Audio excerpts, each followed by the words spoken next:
catch up, so I can press go live. Go live. I'm just going to press it straight away and see how this works this time. See if that works for you. See if that works. You should be in chat. You were in chat there. I got ABC. Big ups ABC from the Ty and Booth side of things as well. I saw you over there on TFL TV the other day. So I can press go live. Got, go live. There's me talking straight away. Okay, so I'm in. See how this works. See if that works. See if that works for you. See if that works. Two of me. Be in chat. You were in chat there. I got ABC. Two of me. Big ups ABC. Shut up, me. Right. Oh, I closed the wrong fucking window then. Idiot. I want my channel open. YouTube. Because I'm the super chuffer, yeah? I'm the super chuffer, my channel. What we're doing today. Wait, where's my channel? Channels, super chuffer. What we're doing today is we're having another look at Alan. We're having another look at Alan, you chuffers. Fiona, Slinky Socks, Amber Lil, JJ Kane, Matthew, Phoenix, Keeley. We've already got more people in our chat than Alan has in his. It's going to be an interesting one. We're looking at Alan today, of course, the Armchair Chuffer. We're going to be looking at his episode. He's had an episode. He has various episodes, doesn't he? He has various episodes. Going to be looking at his episode. I will also remind you, my page, if you do want a tippy today, we don't have super chats on this channel or memberships. It is monetized, but it's not up to super chats. And come in, cat. Why does she always do this when I start streaming? And it absolutely does.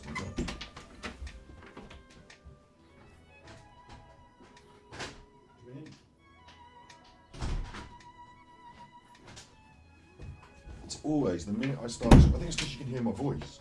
So she's like, ah. Right, there we are. We're going to be looking at his episode on the restaurant inspector. We haven't got the full episode, unfortunately. Oh, we're going to be having a look at it. And I'm also going to be reviewing his recent upload on Armchair Detective, the real one, which this is what he's going to do for tomorrow's stream. You just know it. He's going to release a video. It's 11 minutes long. He's going to get the views he can on there. And then on the next stream tomorrow, he's going to just play that on his channel and just talk a load of nonsense over it. But, oh my God, it's another one of these. Are you sure Nicola walked Willow? Just because you see Willow with a woman doesn't mean... You can't read the rest because of his idiot titling, but doesn't mean it's Nicola Bulley, just auto-suggestion. So this is what I've been saying for a long time. So he's doing another one where he's taking what I've said. In fairness, I haven't said it so clearly on a thumbnail. It's been part of our wider content where I've repeated it ad nauseum amongst our content. So if you just check out on Super Chuffer, the Nicola Bulley playlist, if you want to confirm this now goes back as far as 2 months ago that I was saying this. So I've been saying this for months. To the point where we've got memes, we've got the work meeting meme. Like, this is our thing. Obviously, more people will agree with it. And when they do, I would hope that they'd say, well, you know what? Been watching Super Chuffer's channel, as we know Alan does. And what he said was very interesting. So I agree. I think this and that. Or I've got something else to put into it. Here's my bit.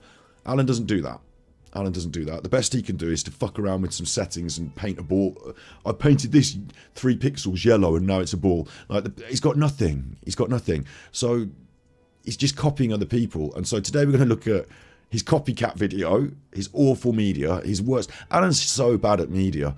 The other day, we were looking at this though as well. Check this out. I can't believe he did this.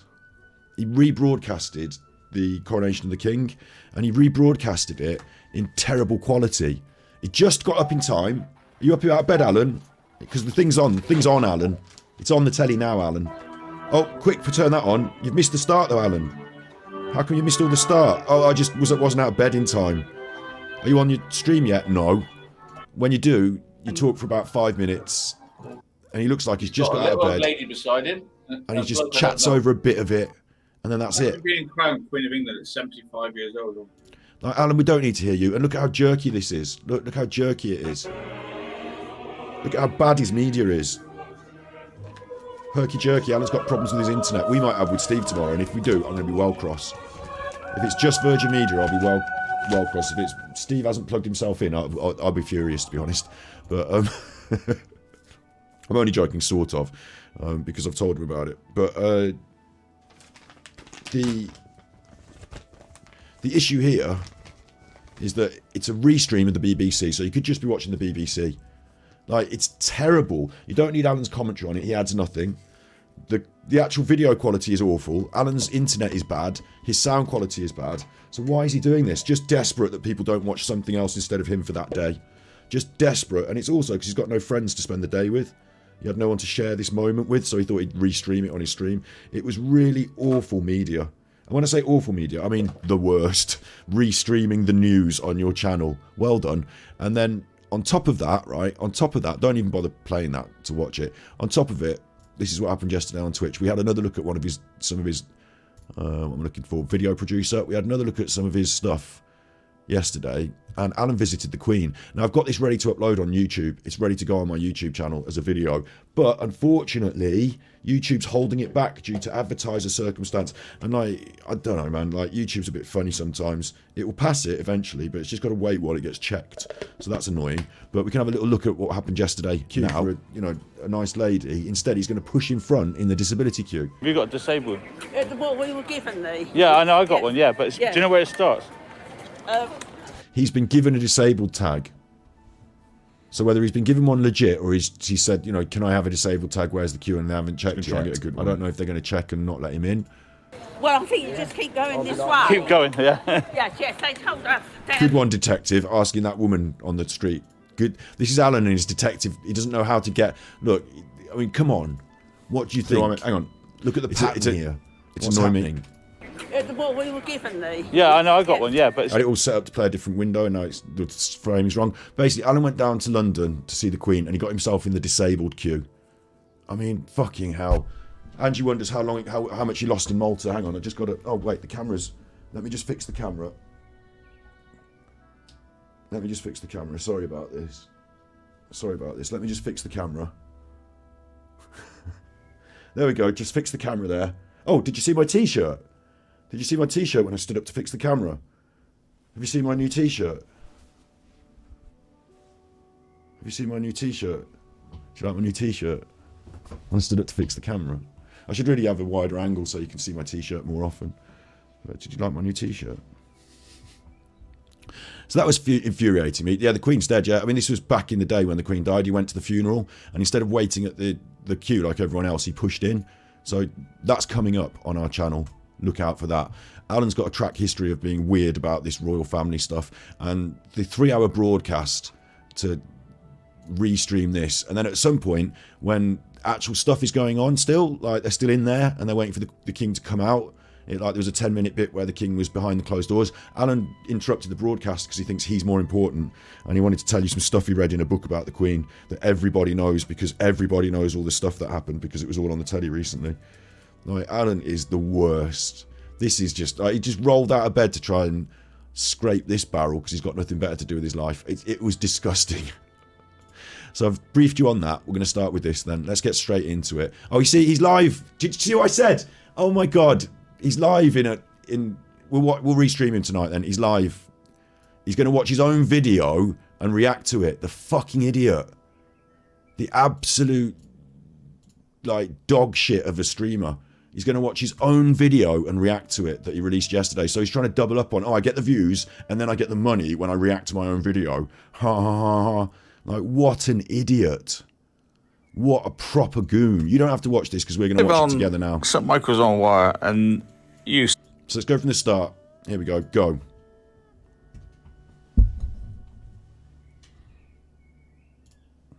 Why is nothing happening, Alan? Teacher of the mind works. Oh, you just... Wait. That was 9 seconds of silence at the start of Alan's video.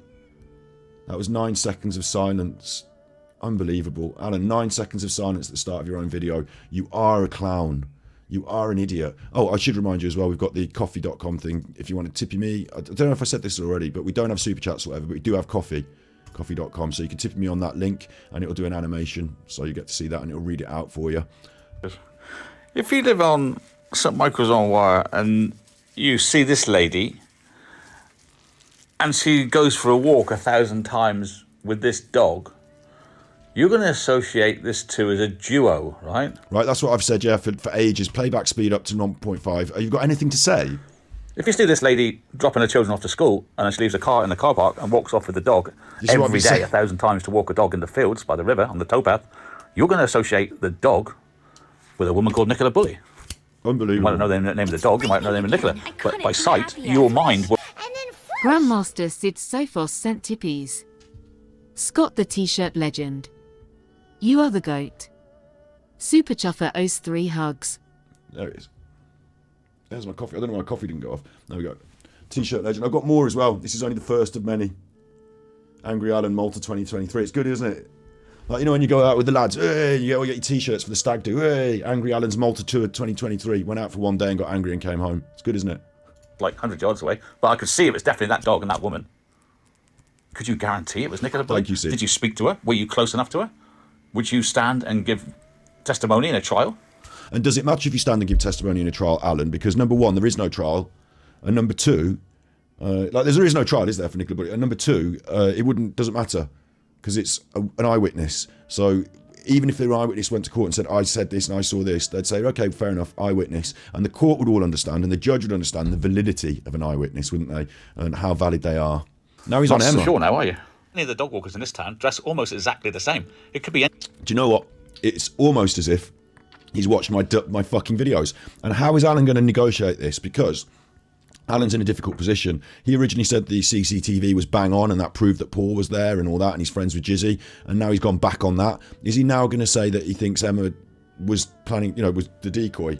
If he does do that, in that case, then how are we ever going to, it's just obvious that he's just saying the stuff that I say, and then he can't. So the problem is, I don't think Alan can directly say exactly what I said. I think he has to try and just put a little twist. It's like, I've made a gin and tonic, but I put a slice of lime in it instead of lemon, so now it's my own cocktail. Like, shut up, Alan. Any one of a number of women, but if they were pulling Willow around, you would definitely say that He never even seen this woman until we brought her up on my channel.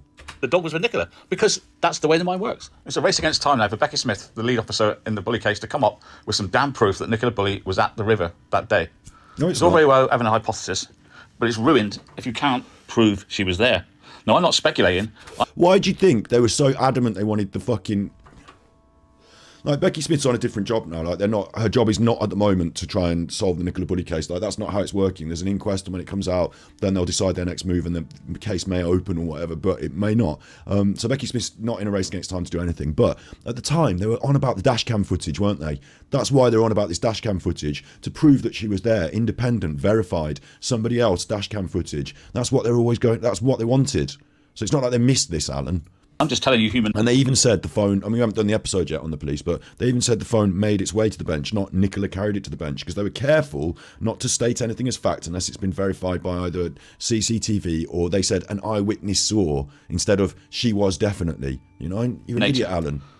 Have you actually got an eyewitness that spoke to her on the You river? have, haven't you, Alan? You said you had. Do you remember? Alan said there's someone who had an altercation with them, but it's not an altercation. It was an encounter that was reported, and then the police followed up on it, and it was nothing. But Alan thinks there was somebody who was there that had an altercation with her. He said that the other week, and now he's saying she wasn't there at all. So what is it, Alan? If so, prove it, and all this will stop. As it is, it's putting pressure on Emma White, because What? she said about the ball not being there when it was. Oh, and God. now everybody's looking. Now because Emma said about the ball. We said about that in our chat, in our channel. If you go to Nicola Bulley 11 Facts, the red flags for Emma White. If you go to the ones where we were by the river, the Emma White ones, the early doors. So we said about this a month ago. She said about the ball, and I described about why the ball and Emma's opinion about the ball and the inconsistencies. And we talked about that. The only thing that Alan's done differently is he's trying to convince you that there was definitely a ball on the walk and that there was always a ball in the car, of which there is no evidence. Not really. In fact, what Emma said might actually ring true. There used to be a ball, but it became a problem, so they removed it. And Emma's attitude to the dog, Emma's attitude to the ball was interesting. The way she was callous and dismissive. But Alan's missed all that because he can't understand the emotional context. He's just going to convince you that there was a ball and I saw it. Looking at her as possibly the woman that was walking the dog. We need to help her here, because, to be honest, her and Nicola could be mistaken for each other very, very easily. Oh, really? As you see all these friends, any of these friends could wear a bobber hat and whatever, and from a distance, if they're with Willow, you say, oh yeah, that's Nicola. Look, for instance, if you see this guy, Eric Morecambe, who do you expect him to be with? It's not a bit of a weird choice of a public figure, Alan. Isn't it? Because he's fucking long dead now, isn't he? But I understand the point. Again. I couldn't be happier. Grandmaster Sid Sophos sent tippies. The t-shirt was at the river, the bench, the campsite, the casino. Investigate the t-shirt. Investigate the t-shirt. Super Chuffer owes 3 hugs. Angry Alan, Malta, 2023. Malta trip, way out with the lads. We're out with the lads. We're at Smith's. Get your photo with the paper in Bristol Airport. Alan. He's going to be with little Ernie Wise. Is he? So if I saw him with somebody and it wasn't Ernie Wise, I would be none the wiser, would I? I would assume that, well, it looks like Eric Morecambe and his wife, but to be honest, he's always with Ernie Wise, so I'm going to go with Ernie Wise, not his wife. Like, if you see Willow, you're automatically going to... It's a dog. It's not a very good comparison. I think the woman with the dog is Nicola Bulley. Yeah, that's true though, isn't it? That's what my suggestion was. I said, look, if you're my exact... we even did it recently on the Ron video. I even reiterated the point recently, and he must be watching my videos, mustn't he? Like, if you're watching this and you're one of the Alan fans or whatever, you're welcome here. Bear that in mind. And if you're watching this and you're trying to make up your mind, or probably a lot of people that are watching this have already made up their minds, but it's easy to see, because all you have to do is go back through the content and have a look at what I was talking about. Just watch my playlists, like, watch that first, and then start having a think about what Alan's saying. Because if you heard it here first, then you realise this is where Alan gets his information. He's already downloaded and uploaded one of these videos. This video from Centuries on the playlist, he uploaded to his own channel.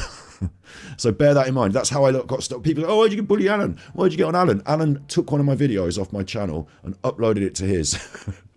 When he got caught out, he quietly just, I'll take that away. But I'll keep the money from the AdSense. I'll keep the money from the monetization, shall I? Yeah, I'll keep that. So, like, what an arsehole. And now we're catching him out left, right and centre. Tonight we're going to watch we're going to be watching this, as much of it as we can find. But let's get through this first, because this is what his stream is going to be tonight. He's just going to watch this, pause it and ramble on. And the difference is, when Alan pauses his own voice and starts talking, it becomes confusing, because you don't know whether it's past Alan or present Alan that's talking, and he makes it even more confusing, because he's going to play this, and you watch, we'll have a little look at it tonight. I was planning to do Genshin Impact, it might have to wait a bit tonight. This is just too fun. The broadcast he's going to put out, he's going to play this video, and on my channel it's going to sound good, or as best as it can. What if it's not? What if it's not Nicola Bulley? So it's going to sound like that. On his channel, when he replays it tonight, it's going to sound... because he's got bad internet, or he doesn't know how to set up his connection. So Alan's going to make a worse video of his own video tonight. He's going to, like, usually when you do a react, you add value, like I'm doing now. Usually when you do a react, you can pause and add value. But with Alan, he's going to make his content worse on his live stream. Some people would do a live stream and then cut it and edit it to make it better for a video. Alan's going to do a video and then make it worse with a live stream. It's insanity. You need to prove it is. If you've got no proof... It's the delusions of a narcissist. She went in the river, no proof at all, apart from a setup of a phone and a harness, then you honestly need to prove to us. Yes, and that's why they went in the river recently, do you think? Oh, no, they were just there doing something for the coroner. Yeah, what for the coroner? To try and... Right. Also, the reason that we talk about this, he's saying you need to prove it, You'll get onto this next week when he finally watches the video, is that we watched Emma describe how she brought in Peter Folding so that he could find a small piece of a jigsaw. He was capable of finding a small stone, and I believe that they threw the car keys or the Fitbit into the river with the intent that it would be found in the river, and then Peter Folding would go, I found this tiny piece of evidence that no one else could find, and lo and behold, it proves she was in the river, and everyone's, I think that's what Emma and Paul did. So I don't think they found that yet. I think if someone went in with the metal detector, I think if someone went metal detecting in that bit of river there by the bench, they would probably find some item that was intended to be found and be that proof. But she went in the water there, and she was walking. I mean, the coat. Oh, the adverts. Heavy monetized for Nicola Bulley content then. Can't get through 2 minutes of your video without big adverts, Alan. Desperate for money off your Nicola Bulley content, are you? Grifting off the death of a woman now.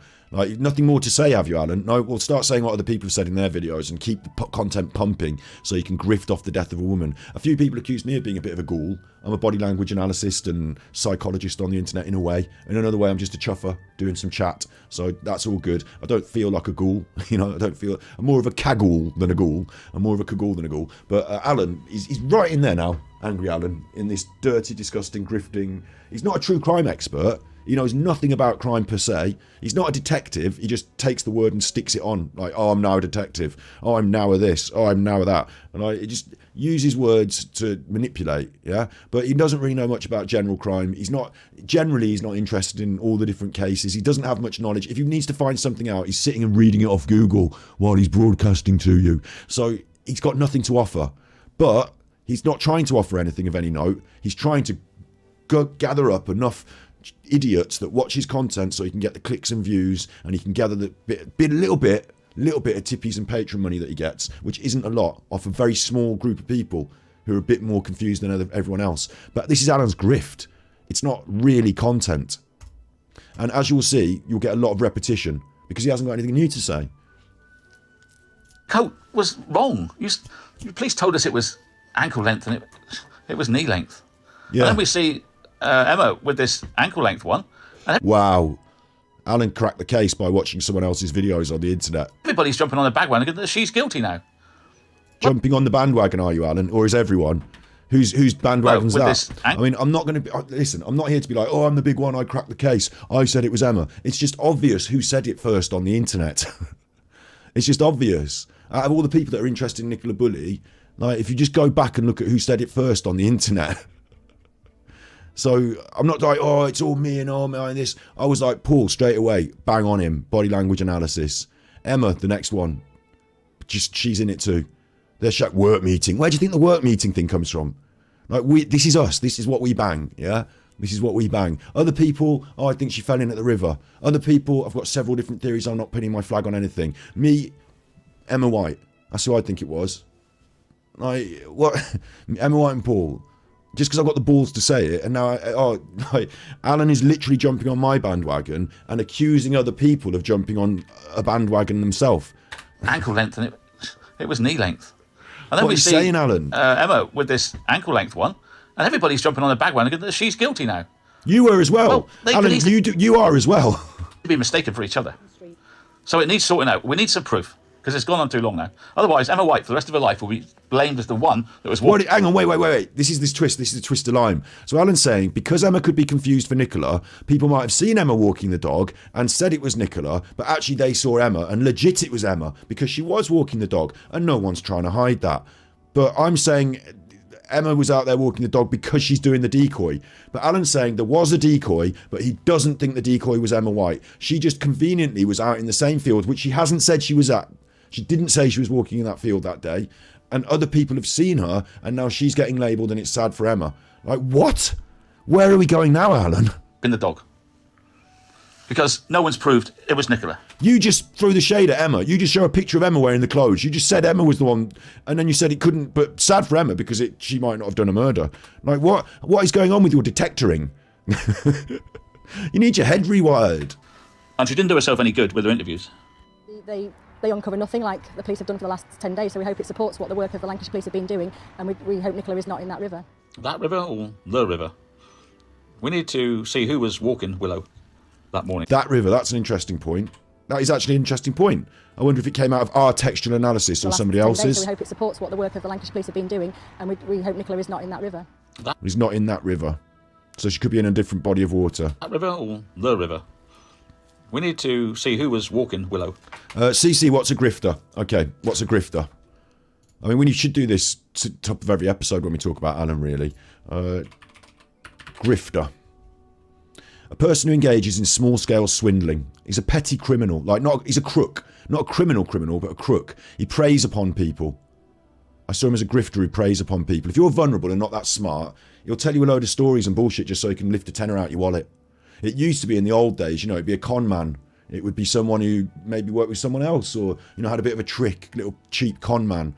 Like, these days you get people who pull up in a flash car and say, oh, I need to sell my watch because I need some petrol. Do you want to buy this flashy watch? And you're like, wow, it's flashy. And it turns out just to be a piece of crap fake, like grifter, con man, petty con man. These days it's moved online. And Alan just goes online to try and solicit money. He's found his method through this armchair detectiving, and some people use YouTube because they want to create content, they want to offer value to the world, they've got a passion for media. Alan uses YouTube as like a cash machine. If he can sit there and for a bit, then he'll get money. And he doesn't think too clever and far because as we see, like, he just lifts other people's ideas and then twists a lime, or like he just needs to churn out some of this Nicola Bulley shit weekly. You watch, Alan will not shut up about Nicola Bulley. He can't, because there's no other form of income for him. At the moment, that's his best shot at money, so he will not shut up about it. So Alan's grifting, and on top of that, he's using that platform then to say, oh, people are attacking me, I need your money for a court case. People are attacking me, I need your money for this. I haven't got any money for my own house, I need your money for my house. And then he's off playing poker and spending the money. He's off on holiday in Cornwall spending the money. So that's a grifter. He's con-tricking people. He's lying and being deceptive to try and get petty amounts of money. It's not big grift. It's not big, you know, he's not like some big super crook. He's a petty man. But the savage and shameful thing about it is these petty people realise the most vulnerable are the easiest to grift off. And so Alan's grift, he's focusing on detective stuff, and this started with the Chris Watt stuff, because he knows that that group of people that watch that, mainly women, mainly older women, are more vulnerable to his manipulation. He's using a deliberate tactic of the narcissist to seek out and select vulnerable victims. And the demographics that watch these sort of crime videos happen to be the same demographics he's trying to attack or target. So he's a grifter. That's what a grifter is. That morning, don't we? For sure. With receipts. Proof. Receipts. An ankle-length black quilted gilet jacket. How dare Alan ever ask for receipts after he refused to... Like, have you ever seen any of his accounts? Have you ever seen where the money comes in and goes to? Have you ever seen a receipt for Alan? The fact she's got an ankle-length gilet works really badly for her. Gilet. It's a gilet, you fucking idiot. That's what Sally told us. Also, people might say, oh, you're bullying him online. And you go, Alan's a grown man, yeah? He's a grown man who's been around the block enough. He's dug his own hole.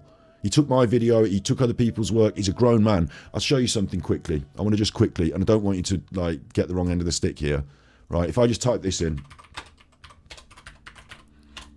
ASMR snoring sounds, right? Like, I know this is going to sound weird. This is a totally different world. But there's people who like snore on the internet and make videos of them snoring, and some of them are kind of popular. Like, it sounds weird, doesn't it? It sounds weird, right? But then there are also people who think that that's popular. So, and I'm not going to show you them. I'm just going to tell you, like, this is what's a weird thing, right? Softly Galoshes, who I've got not much time for. Let's not even get into that. She's done a snoring sound video or a sleep sound video. And other people copied it. And then someone said, oh, I think you'd look good snoring. And they did snoring. And then people are laughing at them. But they're laughing at them. And they're teasing them, but they don't show their faces and tease them to their face. They're like bullying them on the internet. I'll do another snoring video. Ha ha. Do another snoring video. Slinky Socks sent tippies. You fancy giving me a handful of songs to cover a certain playlist? I can't decide which ones would be funny XXX. Super Chuffer owes 3 hugs. Yeah, we'll have a look at his music before the end of today's episode, yeah. So I know this ASMR person, right? She's got autism, she says. And so her videos are not like everyone's cup of tea, right? But check this out. Someone has convinced her to do this on the internet. Look at this. Someone's convinced her to do this. They've said, I'd like you to see this, and please do it. She might be up for it. I don't know. Like, she's made a funny edit of that one. But getting your tummy out and doing the big belly dancing was by request on her channel. Here's snoring by request. Snoring. I'm not going to tease her on the internet. This is actually my wheelhouse because I used to make ASMR content, so this is how I know about this stuff. But there are people who are supporting her, right? And then there are people that are, like, supporting her.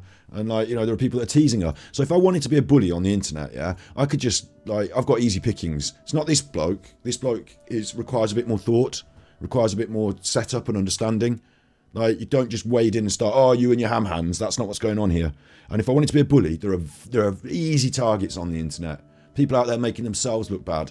But they're innocent people who don't have a bad bone in their body, who aren't like that lady I just showed you is not going around being mean to people. She's not going around grifting people's money. She just wants to be successful on YouTube like the people she watches. And she's just got a bit of confusion because people are sending her funny messages. Yeah? And you know, that's the world for you on the internet. You've got to be careful on the internet, haven't you? Otherwise you could be guided down funny paths. So I'm not here to bully unfortunates. Ha ha ha, you're autistic. It's not that, is it? Ha ha ha, you're dyslexic. It's not that. You drink yourself into a stupor all night. Grandmaster Sid Sophos sent tippies. Let's keep the tipses going. Pisses of Alan. Yeah, Super Chuffer owes 3 hugs. Not only does it piss off Alan, but it helps me to survive and spend money on things like the bills and food. And I'm saving it up to try and make our content better. And I've got plans for the future and like give it some time. You know, we're at we need to build towards 10k, and then like take a sort of breather moment, and then we're on for a big push after that. So yeah, and so it's really good for me, and it's also a negative for Alan because it does make him angry. But please don't tip me just to make Alan angry. Tip me if you've got a bit of money spare and you feel like you're having a good time, and it's, you know, I'm providing some value in content, entertainment, insight, whatever. If you think you're getting some value, then, you know, that's what I'm here to try and provide, and then it's up to you if you've got a little bit spare. Thanks. Yeah, so Alan is not like just some idiot on the internet who looks stupid, so I'm pointing a finger and having a bully. Alan stole from me. He steals from other people, not just the ideas, but literally took one of my videos and uploaded it to his own channel. So now I discover Alan. And when the more I look at him, the more he's a massive arsehole. So I hold him to account for that. And when I hold him to account, he goes, oh, I'm a victim. Oh, they're bullying me. Oh, I'm sad. Oh, I'm disabled. I'm depressed. And that is disgusting, because there are people who really suffer, and he's using their suffering as his shield. And if you suck it up and you go, oh, actually, I feel a bit sorry for Alan. Poor Alan, you're bullying him. Then he's manipulated you, and he's laughing at you. He doesn't think, oh, I'm glad they're helping me out. Now I can be myself. He thinks, fucking, this woman's defending me because she thinks I'm suffering.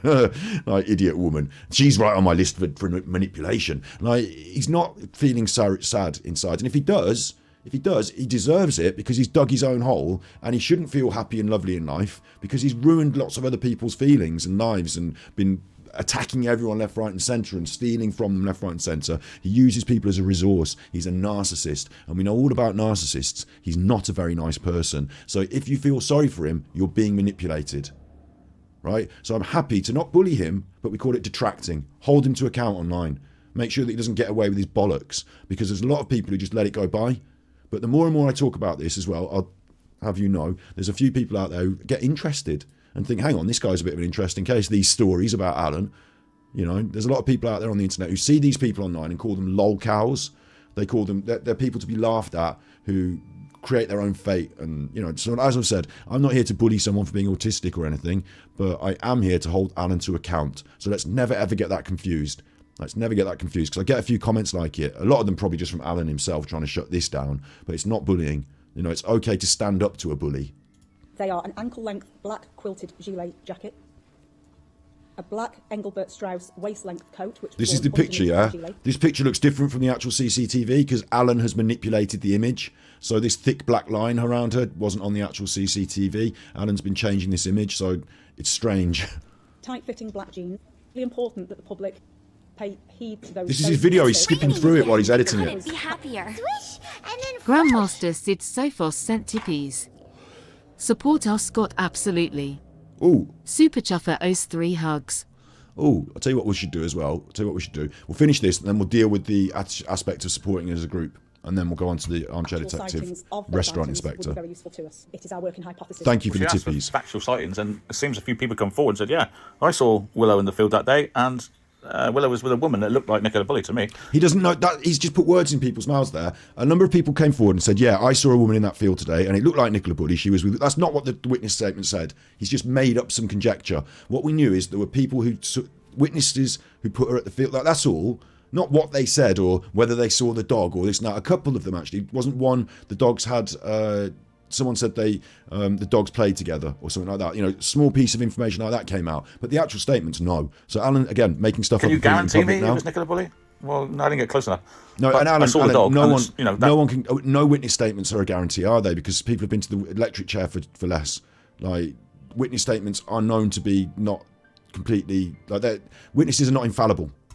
The dogs she walks with, you know, I see her face like I see your face, but I don't know the name. So Doing they might see the face but not know the name, or they might know the dog but not know the name. So the confusion builds. And that's what Ron was sort of saying, wasn't it, in that video that we watched? Do you remember just the other day on our own channel, yeah, on Super Chuffer, the videos dropped, Nicola Bulley, Ron, body language, where Ron literally said, no, I don't know them, I see them walking the dog, so I only know them for, like, Alan is just parrot fashing, repeating our own content there. Well done, Alan. Don't get is a picture of Nicola Bulley in the field. And until that's produced, poor old Emma here, she's going to get the brunt of social media saying it could have been her that was walking the dog. They look so much alike. Nicola Bulley, Emma White look alike. Maybe that was done on purpose. I don't know. It's different than Alan's doing there. It's not just they look alike. We're talking hairlines, we're talking face shape, we're talking cheekbones. But if he said all those things, he would literally be parrot-fashing what I said. So he's got to be careful not to exactly say that, has he? Or does he? Or does he not? I don't know at this juncture. But Alan, you're way behind this. You're way behind the curve. Well, at least he dyed the hair a bit browner after the event. Before the event, they had the same colour hair, so at least we could differentiate a bit after the event. Another advert in Alan's awful content. Hi there, I'm Dr. Christian Jessen. Some of you may know me as a TV Aimed doctor at- and a medical broadcaster. I don't know who this advert's I'm aimed here to at. talk to you about- Here they are together with the same colour hair, but of course they look alike from a distance. And Alan doesn't understand that this hair is not the same colour. Experienced hairdresser here. Nicola hair, a bit more ash, isn't it? A bit more naturally ash.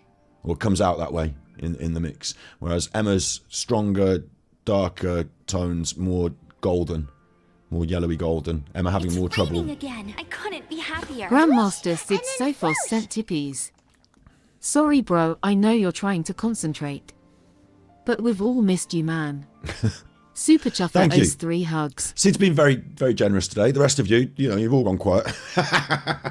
No, seriously, thank you. And, anyone who does or doesn't feel to tip, you're all just welcome in chat, and it's all great to have you here. So thank you very much. And we're going to try and whip through this, and then we're going to have a little look at one of his little rants that he did recently that I need to address. And then we're on to the restaurant bit, yeah. Similar height, We're on to the similar restaurant build, bit next. very similar clothes. So come on, guys, please, you've got to produce a picture of Nicola in the No, he's field, repeating so himself. poor Emma White can be discounted. I don't think This has to I be don't done. think. Look, this is ridiculous what he's saying. Someone's got to produce a photograph of Nicola in the field to discount Emma White from the investigation. No. Do you know nothing about police work? There are many different ways Emma White can be discounted from the investigation, but I don't think anyone at this stage is going to produce a photograph of Nicola Bulley in the field. So why are you talking rubbish? And it's this interview again that he likes, since he saw it on our channel. Until then, she will have to live with this the rest of her life, that people saying, was that you walking the dog or was it Emma? No, not I that. was Not gonna just say that. it. I'm going to be like, work meeting. I was on a work meeting with Paul Ansell. Like, there's loads more than just, I was walking the dog. We've done extensive body language analysis on her. Extensive. And when I say extensive, I'm talking about, like, some people say he's not an expert body language. Like, well, you don't have to be an expert in body. There is no expert. There's no certificate. They study psychology like I did. That's about it. It's up to you how else you want to take it. There's no certificate. You can work with I worked with the police, therefore I'm the best one. Or did you get the job right then? Did you get everything right? Or did you just work with them? Like, work meeting. At the end of the day, we've done loads, and you can watch it and you can decide for yourself. I pause it, I rewind it, I show you what I see, show you what I say it. Sometimes I refer to Google and say this is what the experts say themselves. And we get through it together. So it's up to you what you believe. But I've done my time there. 4 hours on that one. What's that one? 4 hours nearly on that one. We did the minor interviews as well, a couple of hours on the smaller interviews, 3 hours on that, 2.5 hours on the crying interview. And we even brought her in on the PSYOPS episode as well. So, I've done hours of looking at Emma and her testimony, and it's not just I walk the dog. It's not just that. That's not the only problem with Emma. But Alan's passing over all that in his expertise as a detective. It's Emma, because the phone, right? But the phone. KO, I'm good. Yeah, I'm good. I'm having a great time this one. This one's going to be fun. We're just going to rip out. Like, someone asked me on Twitter, someone tweeted, are you going to be talking about it? Because and I was just like, fuck it then, yeah. And we've got the restaurant inspector to have a look at as well when Alan was on the TV. So this is going to be good. There's no proof. There's no proof in the phone that who was holding the phone, is there? Because she never spoke. She never spoke. of course and not. all we know from the police is the phone. Because it was all a decoy. Paul said it was a decoy in his interview, which I said on 2 months ago now. 2 months ago. Alan is now 2 months behind the curve. Made its way. The phone made its way means they haven't got any proof that Nicola had the phone at the bench. If Well they knew done, Nicola had Alan. the phone at the bench, they would say Nicola was last seen at the bench with the phone, but they don't know. Well done. So they have to Repeating go, yourself now. the phone Alan, made its way to the you're bench. So repeating now, me you, now. you're saying to us, police, we don't know who took it there. And that's dangerous because we've already got this problem where they look alike. It's not that it's dangerous. It's better than dangerous, Alan. It's accurate. It's going to be so easy to be mistaken on that frosty morning. Just to guess, because you know the dog, and you know who dog it is that you're going to say it's Nicola Bulley. And now he's showing this tight frame. As we know, that CCTV jumps at that frame, so one before and one after could be two different people. So I don't know what this tight frame of this particular leg means, but We need proof, don't we? One way people or don't like this image because it doesn't appear to have a nose. the other, as soon as possible. Tonight, Sunday, on our blue channel, because this is the red channel, you can watch our study group as we debate it. You can have Study grew as we did. Oh my God. a study group as we debate it, except you're not allowed to say anything that Alan doesn't agree with, or you get banned. I had a friend the other day who was looking into this, and they said they went into his chat and they didn't even say anything bad. They just hello, and they were banned. Like, new person we don't know, you're out of here. Fuck you. Like, just unbelievable study group. Well, study group means Alan can manipulate you for an hour and like get you into the right frame of mind to listen to his bullshit, and then hit you with the big con, the big grift. Oh, by the way, I need your money. Like, that's what study group is. If you'll say, come and talk to us for 2 hours, Armchair Detective, 9:30 p.m. on my blue channel. The link's underneath. Don't bother. No one be fooled by this. If a narcissist is asking you to listen to them talk for hours, never. Doesn't matter what the subject is. Doesn't matter about the expertise or about like your interest or whatever. Oh, is Alan causing a drama? No, it's not worth it. I'll do it for us. I'll bring it up on the screen if you need to see it. You don't ever need to.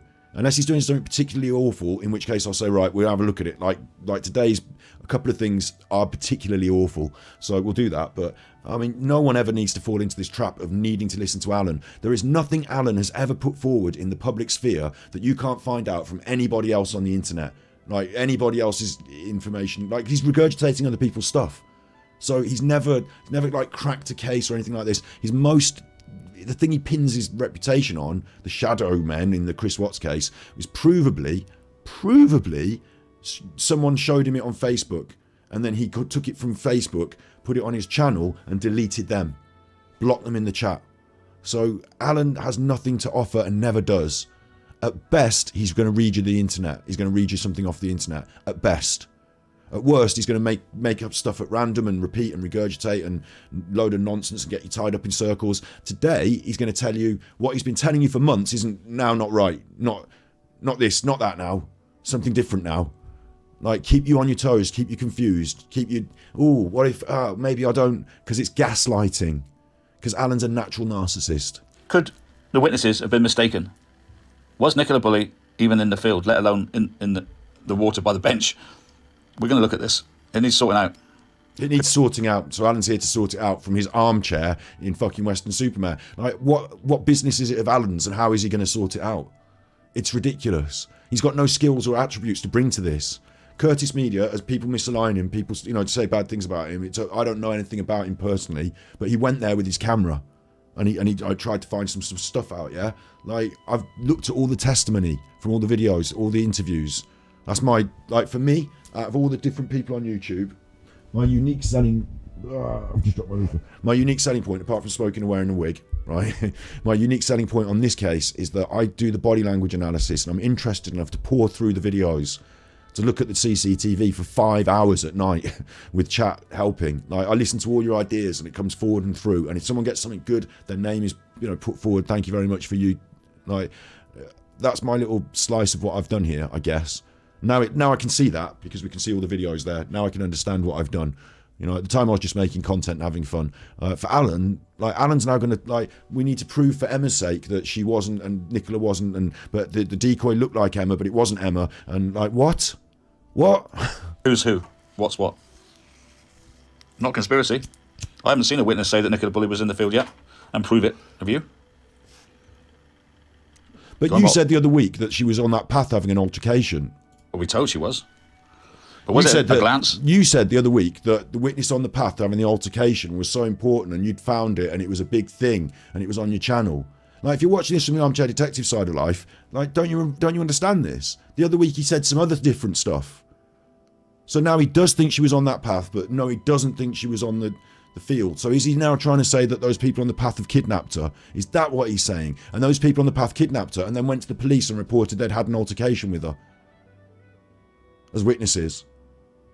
Is that what he's saying? Like, he's just got his fucking brain up his arse. Or was it a word? Because the people that said they spoke to her have since vanished. The 3 people on the towpath that said it was Nicola Bulley and they spoke to her have gone from the timeline. They've been erased. So they're unreliable. So again... They're unreliable! No, Alan, no. That's what I said about your episode. That's why I said you were bad. Alan, this is... Alan, my new t-shirt. Alan, this is... Alan, I'm going to have to get this... Oh, my God.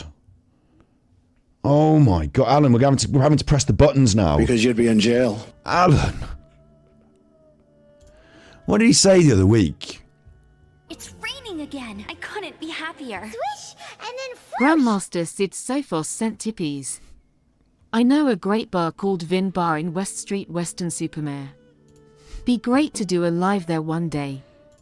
Super Chuffer owes 3 hugs. I am looking into actual roaming live stream equipment. I realised recently that due to all of your, and thank you today, Sid Sophos is carrying all of your weight. Thank you very much, everyone else. But Sid Sophos particularly tipping me today. But I think the general support has been quite good. I've been looking at my books the other day, and I do my tax, unlike Alan, and I've been looking at it and thinking actually I could afford a bit more than I thought. So some of that equipment that goes on your back that we go out live streaming with, a new phone setup tariff that you need for the minutes, might be within reach. And summer is coming, so you never know. We might go roaming.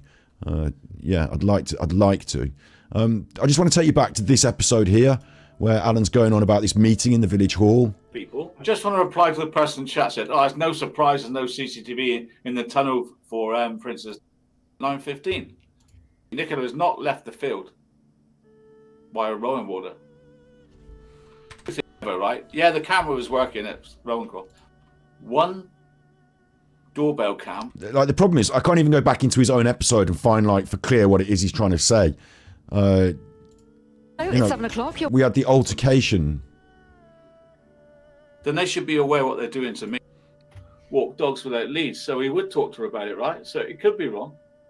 I believe the police do a lot of backfilling. And No, the Bulley case. It was here in this episode somewhere. Right. Forthcoming. These two spoke the meeting and said we saw her at 9:15. They said that to the police. They said that at the meeting. They said it to Eisler.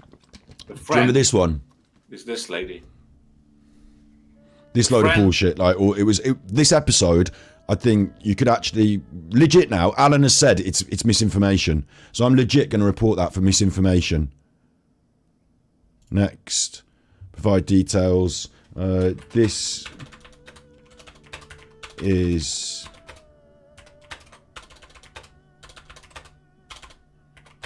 made up. I don't know what to say better than that, but like misinformation, like. That's the way to report that one, isn't it? This is misinformation. Like, he's just said it.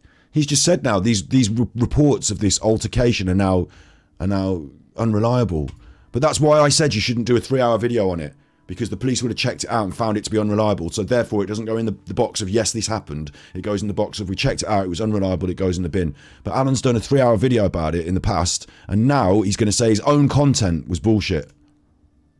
I can't understand the level. Again, the police have no witnesses that have come forward on television and say, I talked to Nicola Bulley, I know her well. Where are they? The caravan crew? I haven't got a clue. They just saw the dog, which is a bit ominous anyway, isn't it? If they manage to see the dog and a little tiny phone, how don't they see the woman fall in, jump in, shout, float down the river, disappear, and no one sees her? Vanished into thin air. All that's left is the props and a vague idea. Fall in, jump in, dog, which is a bit ominous anyway, isn't it? Vision and say, I talked to Nicola Bulley, I know her well. Where are they? The caravan crew? I haven't got a clue. They just a glance, or was it a word? Because the people that said they spoke to her have since vanished. The 3 people on the towpath that said it was Nicola Bulley and they spoke to her have gone from the timeline. They've been erased, so they're unreliable. So again, the police have no witnesses. Unbelievable, Alan. Unbelievable the way you talk yourself into a circle. Like, it is. They've come forward on television and say, I talked to Nicola Bulley, I know her well. Where are they? The caravan crew? I haven't got a clue. They just saw the dog, which is a bit ominous anyway, isn't it? If they manage to see the dog and a little tiny phone, how don't they see the woman fall in, jump in, shout, float down the river, disappear, and no one sees her? Vanished into thin air. Wow. All that's left is the props and a vague idea that a woman was walking the dog. That's what we've been saying, Alan. Watching something on your phone near to your face when you're walking a dog or you're a You've got your hat pedestrian on, or you're you've got near your anyone phone else, up. you could Sorry, fall over Michael, and hurt there's yourself. a dog. You could Yeah. get run over by a car. It's very dangerous to watch your phone while you're walking. So please Not in don't a listen to the field, police it's when they not. say it's completely normal to walk around with a phone in your face, because it's called distracting. You're certainly not allowed to look at your phone when you're driving, are you? The wit. It's called distracting. Schoolyard wit. It's called being an idiot. I don't know what you're doing, but what I'm doing, what you're doing, it's called being an idiot. That's just very, very puerile and not very good. Is it, Alan? It's not very sharp. Not much acumen there. You're a stupid. So why they're saying that, I don't know. It sounds like a cover-up to me. I don't know. Phone in your face when you're walking around. Dangerous. Shouldn't be done. Dangerous. Just like me, I'm threatening your life. I've got my phone out, threatening your life I'm threatening my own life with my phone. Is he suicidal? He's on his phone walking around. Unbelievable. Kids these days. Advisable. You could miss a pothole and fall down it. You could slip into the river. Do not do what the police say that. You could miss a pothole and fall down it, or you could wander into the river. It was normal for Nicola to do, because it's not normal, and I'm sure she wouldn't do it. She would put the phone in her pocket and listen on earbuds and look after it. Shut up. Shut up. How on earth do you feel you know what this woman would have done with her phone? Have you ever seen anyone in your life walking around with their phone out, listening to it?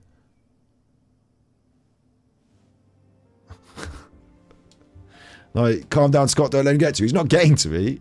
Like, this is fun. It's part of the content where I, like, jazz it up by giving my reaction. So, like, don't worry. Like, look, you know, all right, my one finger's a bit going. That's just because I'm, you know, old. Not as old as Alan, I suppose, but, like, you know, I don't feel, like, wound up, so it's okay. A dog and her own well-being. I hope you're not worried. I hope you're not wound up as well. Like, the video just ends. Pocket and listen on earbuds and look after a dog and her own well-being. The video just ends.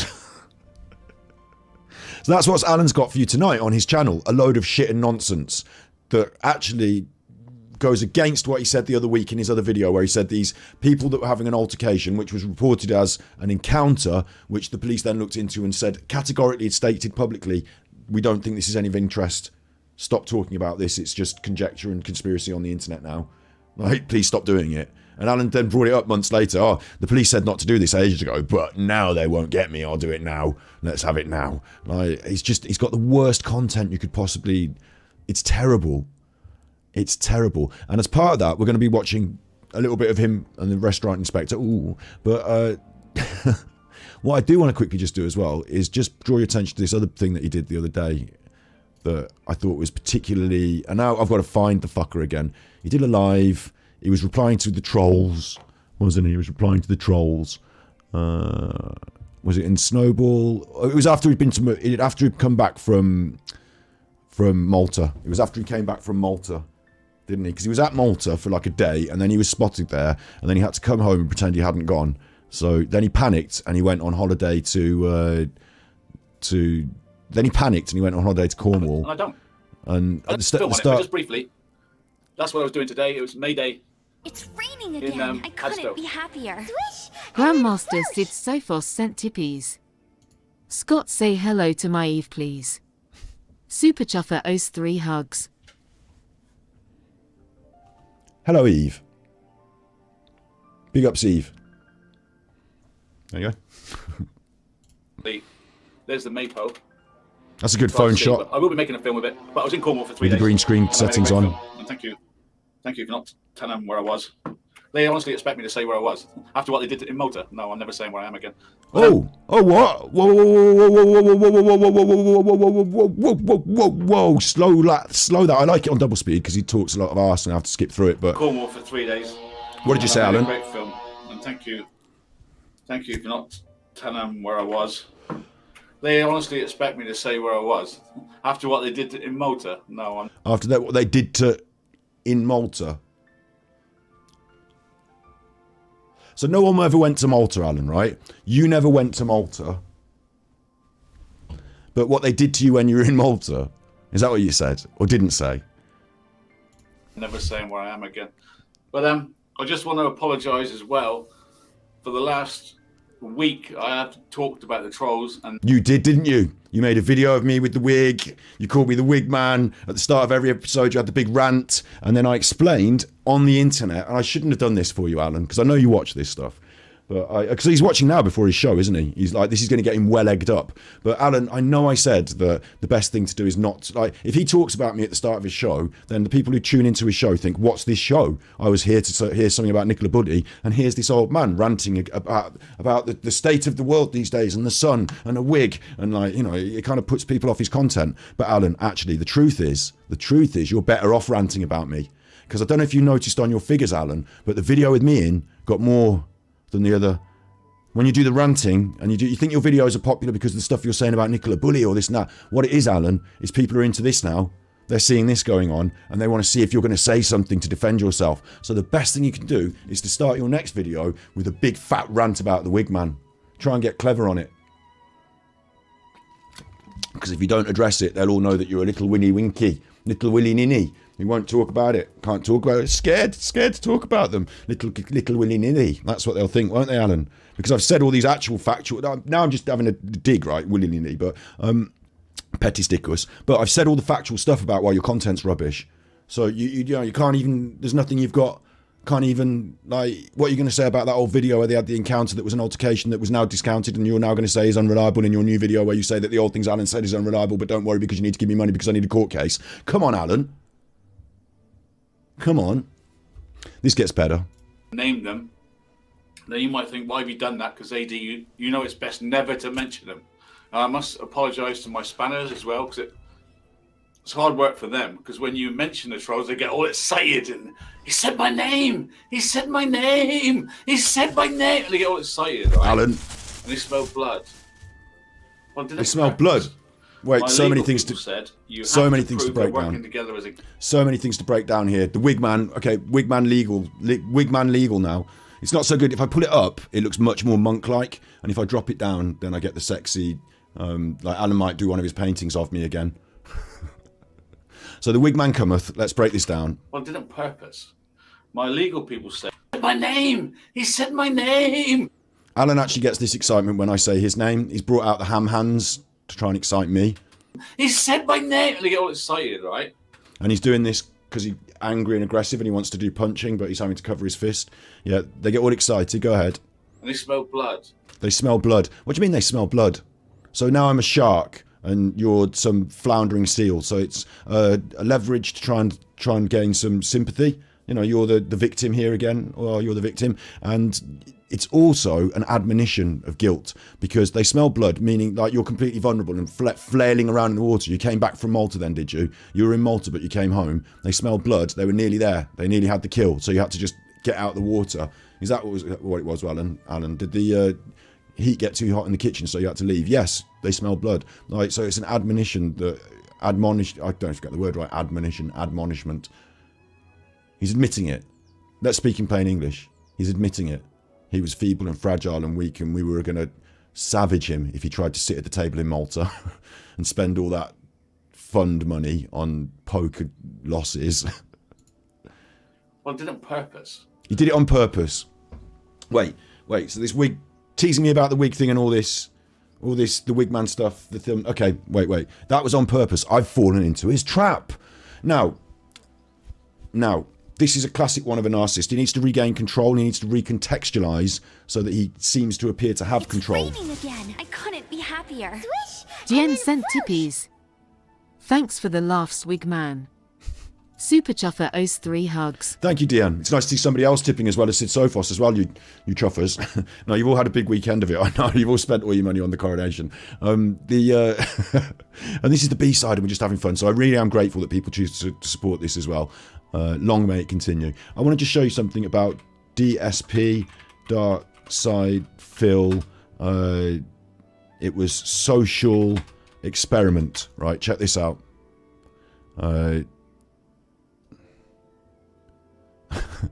So there's so much. I was thinking I might just get exactly what I was looking for. Maybe I should use Pig Go for this. What happened with Dark Side Phil?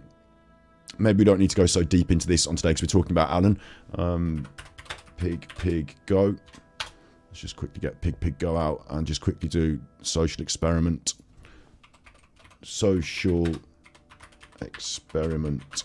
So Phil is a lolcow that people like, you know, they rip the piss out of. And recently... It's raining again. I couldn't be happier. Slinky Socks sent tippies. Baby Shark do XXX. Baby Shark, that'll give me Super copyright. Chopper I'm doing the remix. Baby Sugar. But yeah, I can be a Shork. I'll be a Shork. I'm your Shork. So what recently happened with Darkside Phil, actually it's a few months ago now, is he needed to take his car into the garage to get it fixed. But knowing the trolls, those detractors, they wanted to make sure that he wasn't telling lies, and they like follow up on what he's saying. And Phil's dug his own hole over the years, so he's got people who do this, right? And they rang up the different car repair companies in the area, and they found one where they said, "Excuse me, I'm Mr. Bennell, and you're repairing my car, and I just wanted to have the bill." And you know, these people on the phone, "Okay, Mr. Bennell, it was this much for this or whatever." They found out where he was getting his car repaired and how much it was costing. Yeah, they found that information out. I don't know how. I assume someone rang up. I made that bit up actually, but you know, I assume because I didn't do it. But some people who care enough found this out, and so his response to this: it's meant to be an online social experiment where everyone just proves they're an asshole. Like seriously, right? Every time I tried to play it, that's exactly what happened to me. Remember? People would hunt me down, follow me around, try to murder me, and fuck with me, so I couldn't play the game. All right, no, sorry, that's a different one. That's a different clip about something else. He's talking about something in the game there. His response to it, and the reason I was looking for social experiment, wanted to conduct a social experiment. Maybe it's this one. Video unavailable. He's taken it down. What it was that he said the reason that they found his details on the internet and all that was because he had set them up. He'd set them up. You can read it here. It says, "Story of my online stalkers getting baited by me." You can't see what he said now. It's been taken down, so I was hoping someone else might have the clips. But he said, yeah, they found my details, but I baited them. I wanted them to find my details, and what this proves is that now I know who they are, and I know that he said that they'd done identity theft. He said they performed an identity theft on him about his car, so that meant that it's a legal thing and it's serious, and all they did was found out where he was getting his car repaired, but he made it into this big thing that he turned it into a trap. He twisted it and they were in the trap. So this is the classic narcissist, and I can get other people on from this Darkside Phil world to talk about this in the future maybe with us. But Donna Marie sent tippies. I love when you get Alan's panties in a bunch. Oh, he's going to get them in a bunch over Thanks this. for the laughs. Super Chuffer owes 3 hugs. That's right, Alan's little knickers. He's going to get them in a bunch over this. So it's not the first time on the internet that one of these idiots has done this in public, been caught out, someone's done them, and they've said, "Oh, I was the one that I was planning to catch them out, and it's my trap. It's my trap. I trapped them." My legal people said you have to prove they're working together as a gang. So I thought, well, I've got to make sure So I did it, and they all acted as a gang. Right? So Alan's legal team, he hasn't got a legal team. There's no way Alan's got a legal team or his legal people. Do you know what I mean? It's not this, is it? Like, he's making up stuff that again, we know Alan's track record of just making up bullshit.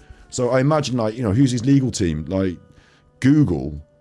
He wouldn't go to the. He said he couldn't get any help from the Citizens Advice. Well, he said that because he didn't want help. He wanted money. But yeah, Alan's legal team. So Alan set up this plan. Alan's now got a plan to prove that, and the people he's talking about is Martin D and Truth Justice, other people who make videos about him on YouTube. And what happened was, I do streams like this, and people watch them, and they're supportive. So maybe that's why they're not tipping me today, is because Alan tried to twist it in this way. He was like, if they gave him tips, they're all part of a team. It's not that. It's ridiculous. Nobody thinks that, and it doesn't even matter legally. Like, Alan he's confused about that. We're not in a gang because somebody made a comment on my YouTube. And they all interacted with each other, and we've got it all, so we know they're a gang, and now we can prove it. I couldn't prove it before. It's like when he's talking about these things, he's talking about crime, yeah, like, crime gangs or stalker gangs or whatever. Like, we've never met each other. None of us know each other. Like, we're not like some child trafficking network. Do you know what I mean? Like, we're not a gang. We're not out there selling drugs or organising shipments off the boat. We make YouTube videos, Alan. Like, what world are you living in? Carry on. each other, and we've got it all, so we know they're a gang, and now we can prove it. I couldn't prove it before, but now because they all interacted and they went all onto one British YouTuber's channel as a gang. Right? So this is the thing he doesn't want to have happen. This is the thing that he's most insecure about now. This hand action here, he's trying to say, like, you know, he wants to get his control over this. He wants to shut this down. He's actually quite insecure about this, and he's doing defensive, protective, but trying to shut it down as well. Alan, aggressive about this, and he doesn't want all those people on my channel. I mean, I didn't send them. Do you know what I mean? I didn't send them an email today to say I'm doing the stream. Do you want to come on? I'm just streaming when I stream. Sometimes they turn up, sometimes they don't. Like, you know, but Alan didn't want that happening. That's the thing that's most threatening. So he's going to say it out loud in public now that if you do it, you're playing into his hands. So, oh, we won't do it then. Oh, I won't go on someone else's stream and make a comment now because Alan said I was playing into his hands. Double bluff. Like, you stupid old man.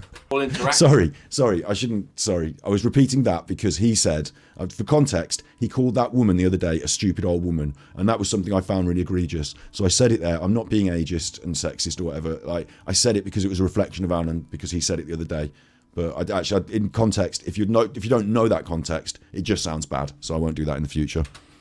And they went all onto one British YouTuber's channel as a gang and gave him loads of money to become one of them.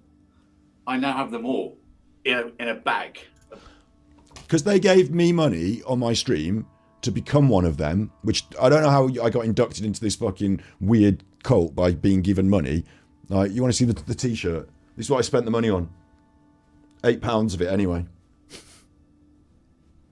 My Angry Alan Malta t-shirt. You know, if you've been to Malta with the lads, you get your t-shirts done, don't you? Way. Sorry lads, sorry ladies, you can come as well. But if you go, you know, you go to Malta as a group and you get your t-shirts printed up, don't you?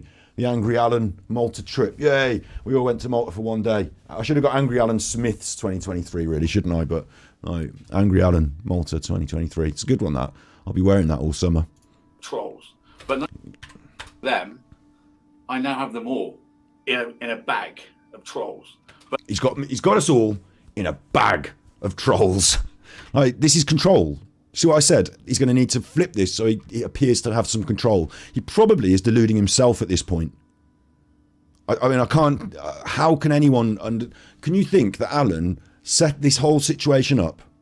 This whole with me and my streams and my content and me talking about him, he set this all up from the start so that Martin Dean would give me £3 on the tippies. Amber Lily sent tippies.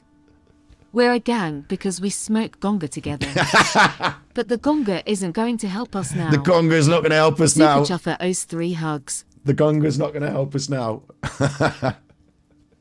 Wig, you're probably wearing a wig as well, you. Thank you for the three tippies, £3. Alan set this all up so that you would do that, and now you're complicit as well. You're in the conspiracy now, conspiracy to commit murder against Alan, because that's proved. And then you're in a bag of trolls.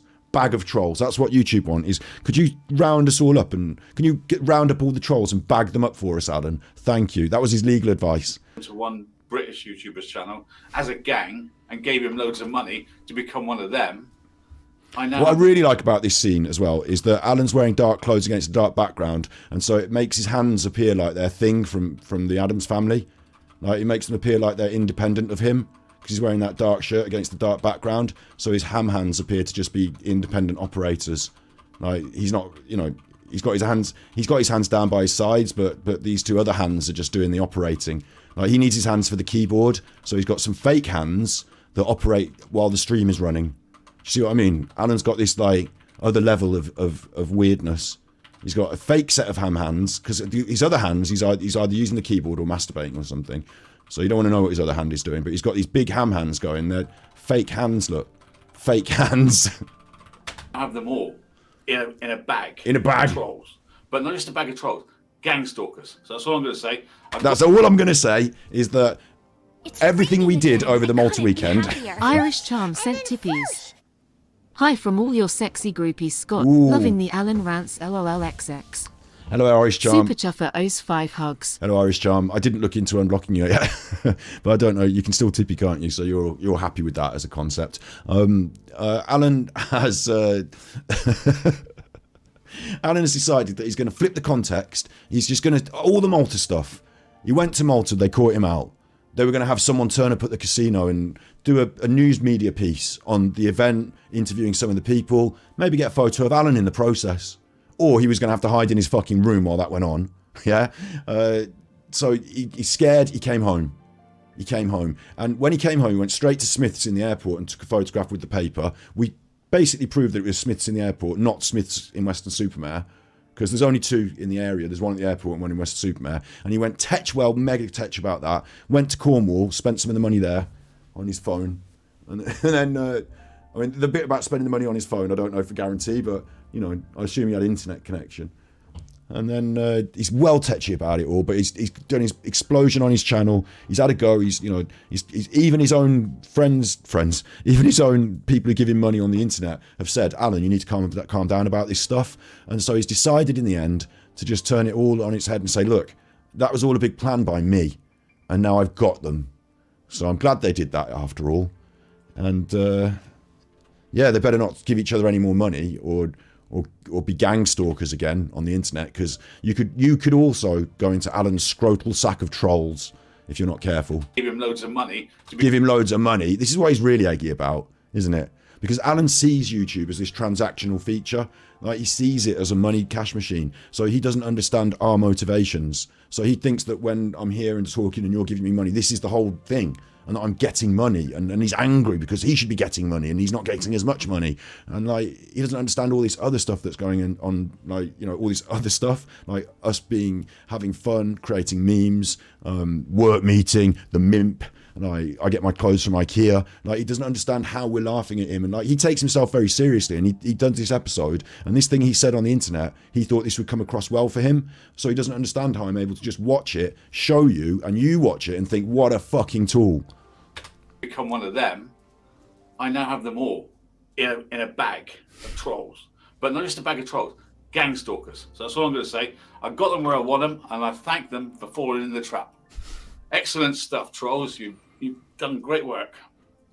God, I should never have bought that wig like Alan wanted. Right, on with the show. Go. On with the show. Let's not fuck this up anymore, Alan, even though you just did again. Just did it again. But really, Alan, honestly, if you're watching this before your own show, the best thing you should do, you should lean into this, talk about me more. It gets you more views. People love the drama, don't they, Alan? So kick up a fuss, have a bit of a you know, do whatever you think is on your side the best idea. And it probably, for me, will be exactly what I want. It's, you know, we talk about playing into each other's hands. Like, Alan did that, and now I got to react to it and make this episode. So, like, he plays into our hands. In a way. But Alan, please do. Please do. I'm not asking you to stop this time. I'm saying give it some more. In fact, like, you did an episode there. You started doing variety content. You did an episode about the Queen, in a way. Sort of. Why don't you do some more variety content? Why don't we just go a bit... Let's you and me just go off-piste. Hey? You just start throwing out a few things here. I'll start throwing out a few things there. Let's see where it goes. Come on, Alan. You don't know where... This is YouTube. Live a little. Don't be such a tight ass. Make another little video, Alan. Do another one. Not out there using someone else's content about the Mayday. That's someone else's video about the Mayday. You didn't film any of that. The bits you filmed look shit. Don't do that again. Do the one with me. But not with the YouTube bit, with the content from YouTube that you edited off YouTube and put... Not with the charity episode put into that. Don't do that. Just do the bit about... Oh, he'd love that. He'd love it if I talked about him. Alan, you get more views. Look, 5,000 views. This video about me has got more views than your video about the witnesses for Nicola Bulley. Do you realise that? It's raining again. I couldn't be happier. Roberta sent tippies. Keep up the good work. Super Chuffer owes 3 hugs. Thank you. We will be keeping up the good work. We're supposed to be watching Alan live, maybe, but it's rubbish, so we will just check in a little bit later. But what we will be doing now is we will be looking at the hotel inspector. Again. I couldn't be Petty happier. Peachy sent tippies. Which is why we've got this graphic. Looks like Alan has backed himself into a gonga. Smirk. Super Chuffer owes 5 hugs. I actually fucking love that. If you haven't seen, we've got another channel. Oh, I've got loads of channels. Oh, he's got too many channels. The bastard. He's got too many. Oh, that bastard wants to operate YouTube channels and be successful on YouTube. Oh, the bastard. So, yeah. I've got Super Chuffer. Thank you. and I've got other channels as well. You're watching one of them now, Battery Exhausted, the B-side channel. Ganji Impact, if you want to play Genshin Impact and watch that, or you want to watch me play it or whatever. Super Chuffer For You is now like our clips channel of stuff that you probably haven't seen, because it's stuff that I haven't done on the main channel, so you probably haven't seen it. Little large. This last one was an hour long. We opened up all these packs of cards. It's going to sound bizarre, but I opened up all these trading cards, and they were fake Amazon trading cards. So that's a video if you want to watch it. But the one you might want to watch is backed himself into a Congo. He didn't get that many views because no one really understands what's going on. But I did a pun on the internet. Looks like he's backed himself into a corner. I couldn't be happier. Lottie sent tippies. Please can I have your hash brownies recipe? Also your Ko-fi link isn't on this channel, only Super Chuffer About page. True. Roll on Restaurant Inspector. Love your channels XX.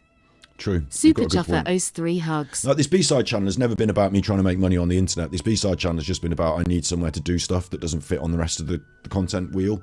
So I do need to start. Yeah, you're right. The coffee link isn't on there. That's an oversight. I'll put it in chat again. Thank you.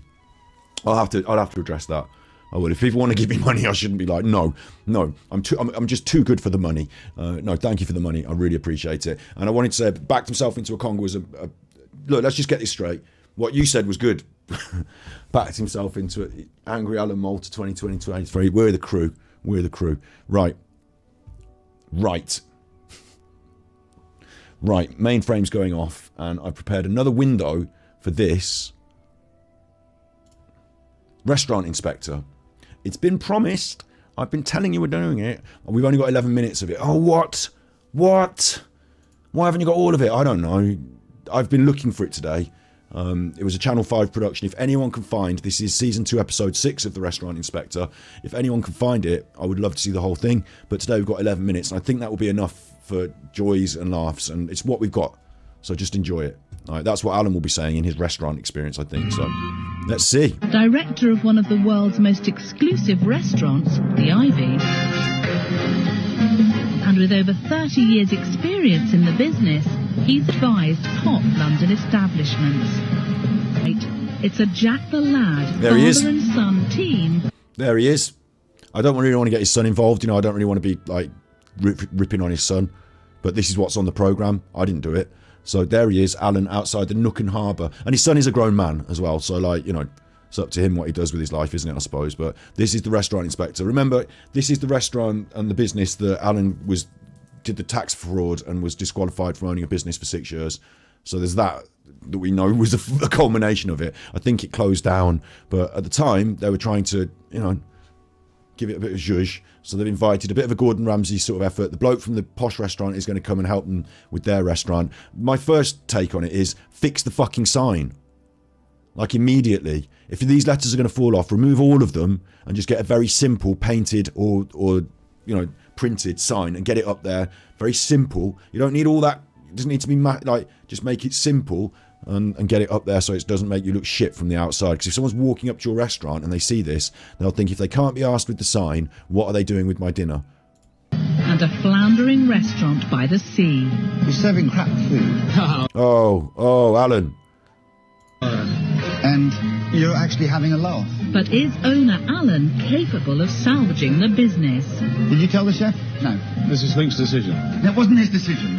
Well, I'm not a yes man. I was saying my opinion. Okay. Alan, I want you to take control of this place. You decide what's right and what's not right. The Nook and Harbour is sinking fast. But this is addressed to the restaurateurs. My partner and I were very disappointed when we've... I don't know if this 11 minutes might be the full version, but without all the crap edited out. But we'll see. I hope we get happy resolution. This is your establishment. This is like an open letter of complaint.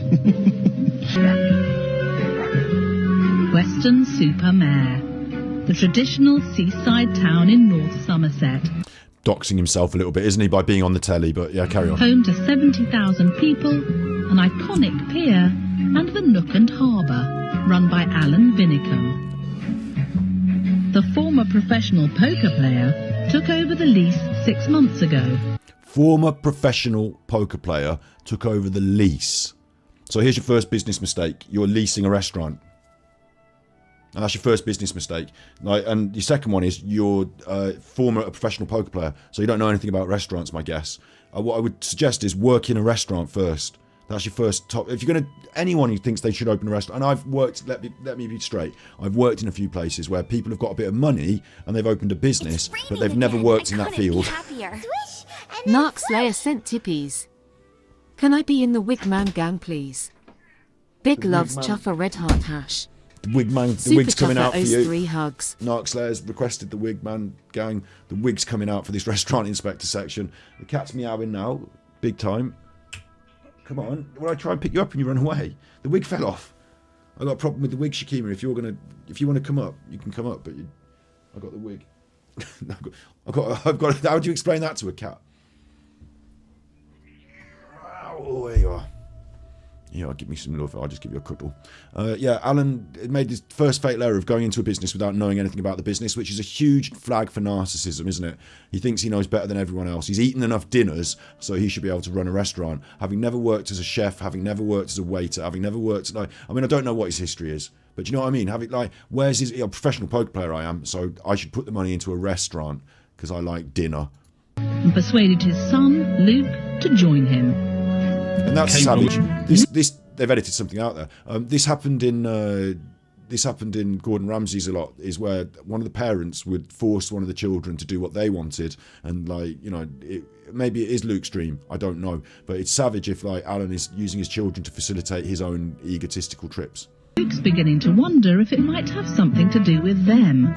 Because also, running a restaurant in your local town and having people in and having drinks and sitting on the bar and being the big chuffer, some people think that's what running a restaurant is standing out at the front and being the big chuffer, and everyone has a great time at my restaurant and I'm raking it in and all this business. It's not necessarily that, but rather than the great British climate.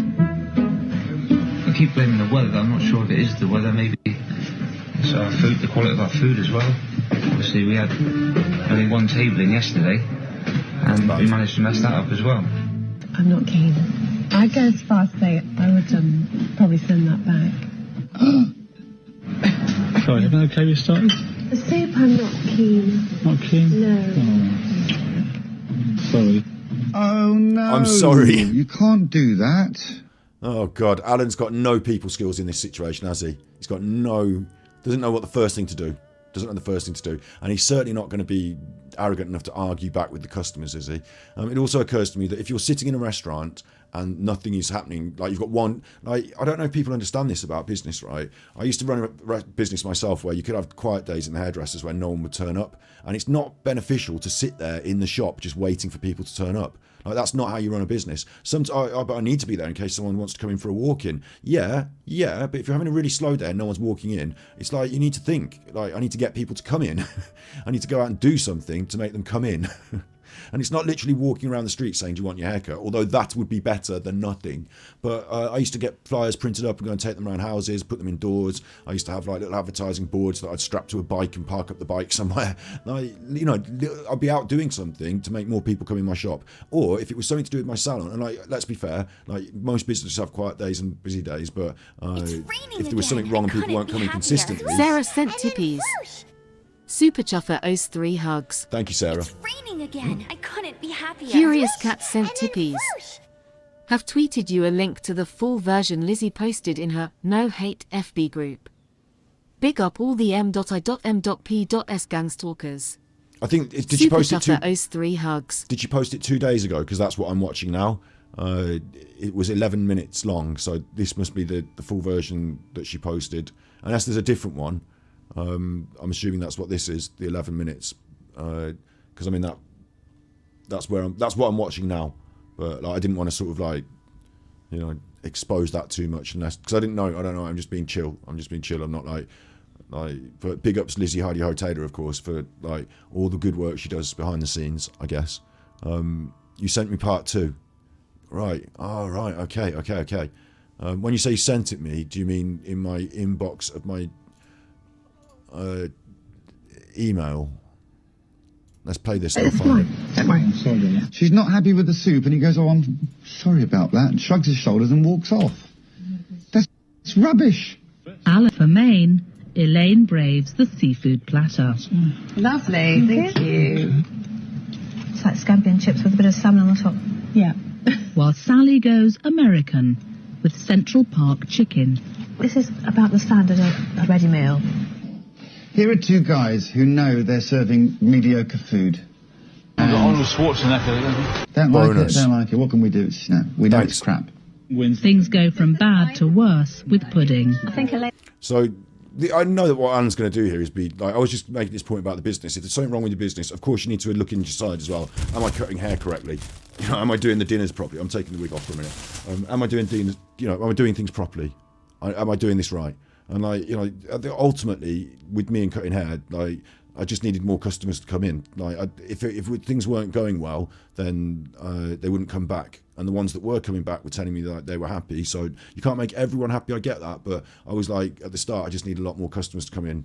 If there was something going wrong with customers not coming back, then you've got issues that are different. But in this case, I don't know. What is Alan doing? Not doing the basics. Why is he just standing around in an empty restaurant? This was his life back then. He's got the telly people involved at some point. I don't know how. It must have been going that bad. They've researched it and found these bad reviews, and then they've thought, why don't we contact the restaurants that have got these awful reviews that look like they're going down the pan? And then they've gone and spoke to him, and okay, you can come and do your TV. Yeah, I'm Alan Vinnicombe. I'm Alan Vinnicombe. So, but at what point in his own life did he not realise that? How do you? I always think it's about Gordon Ramsay and all that. How do these people get that far down the road? But it's Alan, isn't it? So let's see how he does. It's going to have the fish rolls. Okay. And I'm going to have banana split. Is that a classic banana split? I haven't got any bananas. You haven't got any bananas? No. I knew it. What has you got that's nice and fresh and cooked today? Well, I'll just check on the bananas. Okay. Alan's awful at waiting. He's awful as a waiter. He didn't even take a notepad. And it's heavily edited, but, his attitude to the customer and his manner is just not acceptable. Well, no. There's a banana in there. Yeah? No, banana split. Where? That's lucky. What, one or two? One. Thank God for that. Okay, good news. We had some bananas delivered today, so banana split's no problem. And he's straight in with the lie.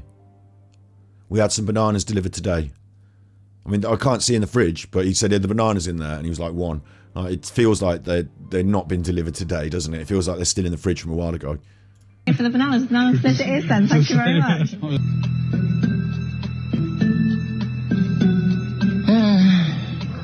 God, what am I going to do with these people? He's not happy. Coming up.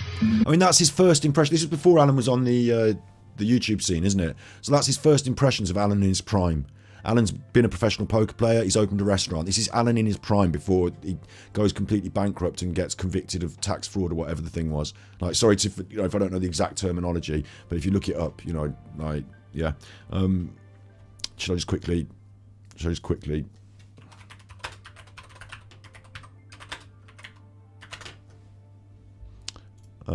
What is it? Disqualification details. West Country restaurateur banned over lack of accounting records. A restaurateur from Weston-super-Mare has been given a 6-year disqualification after failing to maintain the company's books and records. Alan Vinnicombe was director of Pop-Up Kitchen Limited, set in 2015, and the manager of the kitchen at the Blue Ball Inn in Exeter. In 2018, Pop-Up Kitchen entered into insolvency proceedings, which brought the company and Vinnicombe's conduct to the attention of the Insolvency Service. According to Vinnicombe, he suspended his director in 2016 due to personal reasons. However, this was not recorded at Company's House. Investigators were unable to verify his account of what happened, and the company's records were not properly preserved. The lack of company records also meant investigators were unable to clarify the company's trading activities, which was the cause of the company's insolvency, Pop-Up Kitchen's income and expenditure, and what the tax the company paid. So they couldn't determine the tax records, and they disqualified him from owning companies. So that's the sorry if I get that, tax fraud, whatever. That sounds about right, doesn't it? I'm a layman, but now I've read it. And there's these disqualification details for Alan. Obviously I don't want to dox the man, but his address is on it. So I didn't dox him then. I didn't scroll down to show the address, but I didn't also post it on the internet either. The government did. So everyone knows that he's banned from owning a business. So Alan's in his prime at this point, before he's been banned for owning a business, I'm assuming, yeah? And it's raining again. I couldn't be happier. Kristen Catwoman sent tippies. Scott, you make me chuffing chuckle. Red heart hash love super chuffer. Super chuffer owes 3 hugs. Thanks very much. Thank you.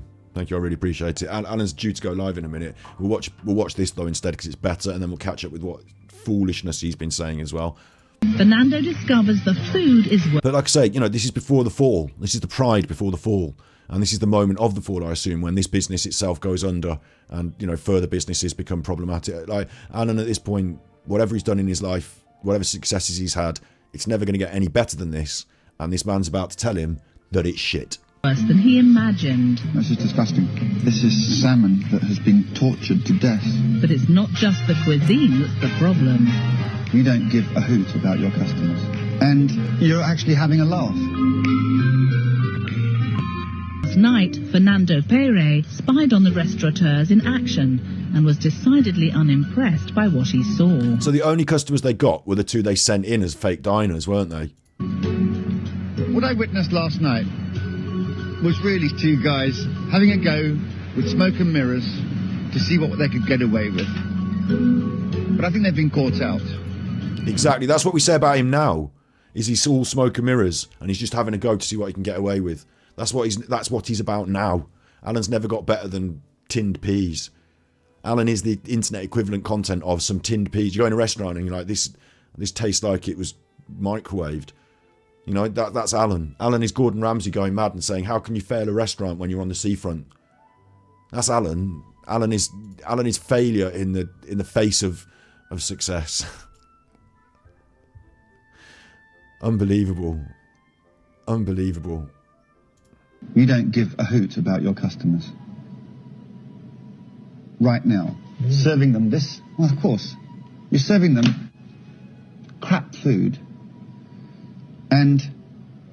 He's not even saying anything. You're actually having a laugh. I mean, I feel sorry for his son, like I say, because his dad should be fronting this. But like his son's also a grown man, so he's in this shot. I'm not like having to obliterate his face or anything. But Alan here should be saying, no, wait, I do care. How dare you say that? Like, the anger should be instinctive if you care. But Alan doesn't care, so he's thinking, yeah, okay, I agree. So, and then how do I spin this so it looks better for me? Like, he doesn't... You going out there? Nice little cat. Alan doesn't like respond to it. Maybe he's told not to because of the program or whatever, but I wouldn't... If you tell me something and I don't like that, I'm not having it. It's really not funny that you're taking people's money and you're having a laugh in the kitchen that nothing's homemade and that they don't realise it and that they actually thought it might be. Yeah, that's what was happening though, wasn't it? Yeah. Alan was having he was doing exactly what I said. He's microwave meals, Alan, and you get served it in the restaurant and he thinks you're stupid. So you eat it and you think, well, this isn't good enough, but like, we're never coming back here again. You might not kick off and like, you know, turn the tables over or whatever. You might say, excuse me, was this fresh today? And they goes, yeah, it definitely was. And you think he's a fucking liar. And then you've got your impression of this guy. He's a charlatan and a liar. And so is this guy. The restaurant inspectors clocked Alan from day one. That's what they said about, interestingly, you know, the gang of trolls in the bag. A lot of those people saw my content about Alan as fresh because I came to it from random sideways. Oh, here I am talking about Alan. Here I am now talking about Alan, you know. And Alan didn't expect it. They didn't expect it. So it's a bit fresh. It's a bit sideways. And I've literally lost my train of thought there. You know, that happens sometimes. But yeah, that was okay. I've got my train of thought. I hope I keep it through this. Truth Justice sent tippies. There's Truth Justice now. Alan kept selling Groupons way after his restaurant was closed. Oh my god. There's a review about it somewhere. Super Chuffer owes 5 hugs. I'm sure he found every angle to wangle every little bit. I'm sure the place was gutted even of its copper wire before he left, although he only leased it, that one. But yeah, those business secrets of the rich and famous. Don't lease a restaurant, like I said, work in one for ages, graft, understand it inside out, and then either get yourself in a high position and jump to your own, you know, save up some money and jump to your own thing, small scale, and then maybe get bigger, or be offered a great position from that hard work and graft where you have to make a decision, do I want my own restaurant or should I be running it for this team of people who have already invested a lot of money and time? Like, you know, you can do a lot of with the first bit of hard work within the industry, learn it all, Like, don't. If you want to run a restaurant, there should be no job from top to bottom that you couldn't approach, whether it's cleaning the grease traps or searing the scallops. You know, you should be able to do everything from top to. I'm vegan, so I don't want to do any scallops, but do you know what I mean? You should be able to do everything top to toe, and that's not just in the kitchen. That's out front of house as well. You should have seen it all. Anyway, look. Thank you for the tippies. Thank you for the tippies. In the bag of trolls we are. We're in the bag of trolls. Alan twisted that round, didn't he, for his own control. Said that it was all a trap. All of this, all of what we've been doing, and I'm still doing it, so it must still be a trap. So that we all are friends, and then he can prove we're a gang. We'll have to get some gang signs, and we'll have to get some gang tattoos. And when we go in prison, everyone will have to fear us or join us. Join us or fear us. Yeah, anyway, like the point I was going to make is when I came in from the sideways, from out of nowhere, and just started talking about Alan because he stole one of my videos. Alan, nobody expected it, but just like this hotel inspector man, I kind of spotted it straight away. I was like, he's a grifter. He's a con job. He's a con man. He's talking shit. I see through him. Transparent. Narcissist. Like, this guy hasn't pointed him out as a narcissist, but like the hotel inspector the restaurant inspector is straight on Alan, isn't he? Astonished at how far off the mark they really are, Fernando shares some home truths with Alan and Luke. He's not going to like this, Alan. What you've done, I think. It would have been better if his son wasn't on it. Sent tippies. Alan's battered fishwife. Super Chuffer owes 3 hugs. Hello. Thanks very much, in a way, for the quite edgy comment. But thank you. Thank you for the money. Thanks for the money. The edgy. Oh God. Sorry. Sometimes I get tickled and a cough at the same time. Anyway, I really wish his son wasn't in this, so it could just be pure Alan reacting to it, because he's got his son as a buffer the whole time. But yeah, carry on. Over the last 6 months is the Chuffer Gang. We're Chuffragettes. The Chuffragettes. Or you can be Chuffers, or you can be Ganji Puka Warriors, or you can be wig people. We're going to have a special edition wig made, and I want you all to get your own wig and take a photograph of it and send it me on Twitter at Informal Films. Get yourself a wig and take a photograph and send it to me at Informal Films. Get yourself a wig team clothes from IKEA, team Mimp with the Mimps. Get yourself a wig. And let's have a photograph, any form of hairpiece, and let's be the team wig wearer, crown bearer. I don't know where crown bearer. Oh, invite you to watch the. Oh, that's a good idea. Wig wearer, crown bearer, team wiggy. I just look. Carry on. The wig thing's not very good, is it? The wig thing's not very good for memes. Alan's tried to invent his own meme based off my wig, which is my meme because I wear the wig. It's a hairpiece anyway. It's a fringe, but like it doesn't. It's harder with the wig, isn't it? It's much easier with Mimp and with with that idiot. Alienate people just by being unprofessional. This is what he's still doing today. Lazy. That's Alan. And unfocused. That's Alan. And you've let the customers slip through your fingers, and now there's nobody left. That's exactly what his YouTube channel's like now, isn't it? There's a load of, and Paul's, I don't know what his son's name is. He's looking at him and saying, "That's you." It's exactly right as well, because Alan's front of house dealing with the customers as well on this, and on his own YouTube channel, lots of people have been there. 80,000 subscribers. He's had the views, but are they still there now?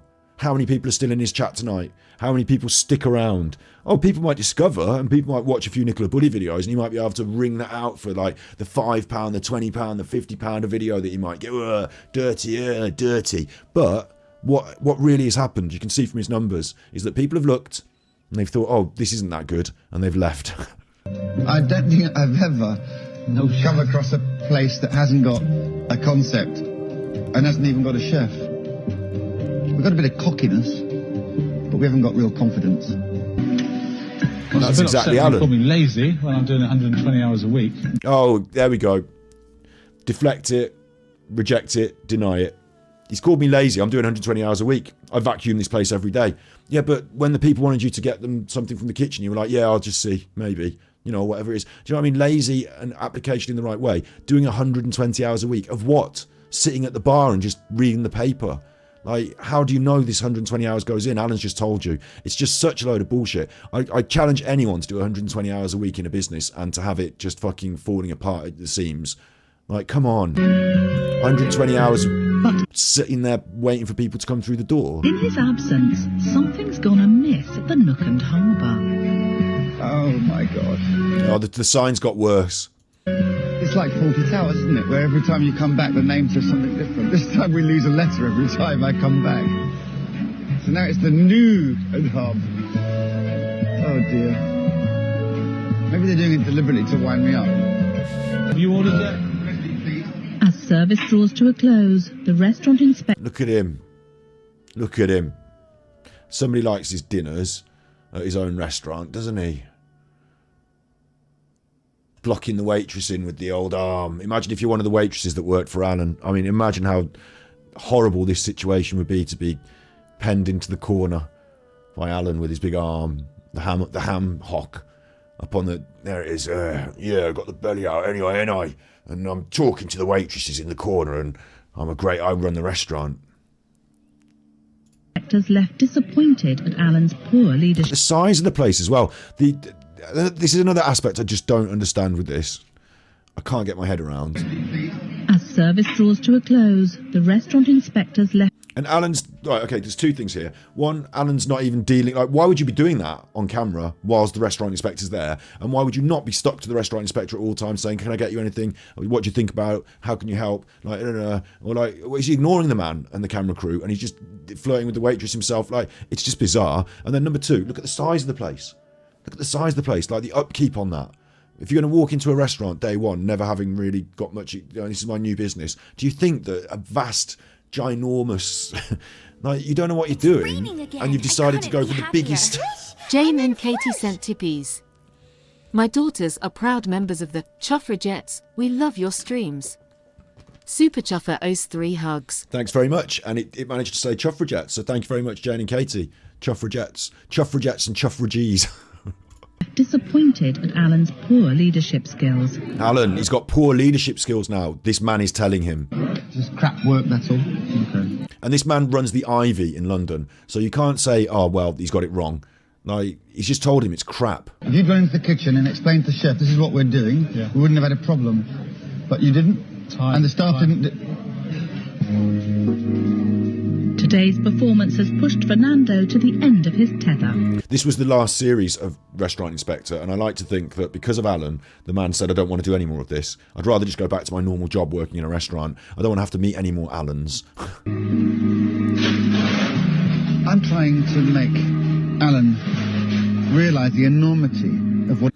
So for him, it's about Alan. And Alan's not understanding the situation he's in. On here, and how very little he knows about the business, because I think he thinks he knows more than he does. Doesn't that just describe his channel today? 6:30. You're a little early. If you'd like to take a seat. So that's exactly where we like you to sit. That's lovely. Lovely. Every single person said, the controlling narcissist in his perfect role, directing people exactly where to sit. If you'd like to take a seat, exactly. No, not that one. You move along. You're sitting here. Sorry, I just booked the table. Can I go to the toilet at this? No. If you're going to go to the toilet, I want you in cubicle 2. I love it here. It's so much more better than it was before. It's very stylish. So yeah, I'm well pleased. On Fernando's guest list tonight are the secret diners. Last time they faced a frozen food disaster. Is this like edited to be like the second bit? Let me just... Oh, couldn't open the media file. Come on, you chuffer.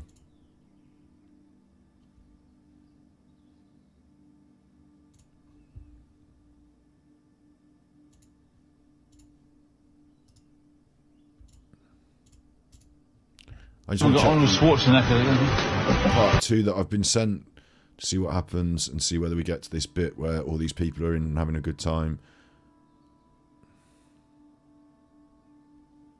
Like, 'cause I think it's supposed to end well for them, isn't it, in the episode? I think we're okay. I think we'll carry on with this. What will they make of tonight?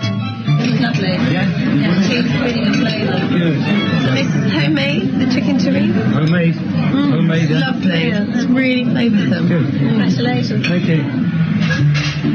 The weeks of hard work have paid off. It feels like we jumped ahead here now, doesn't it?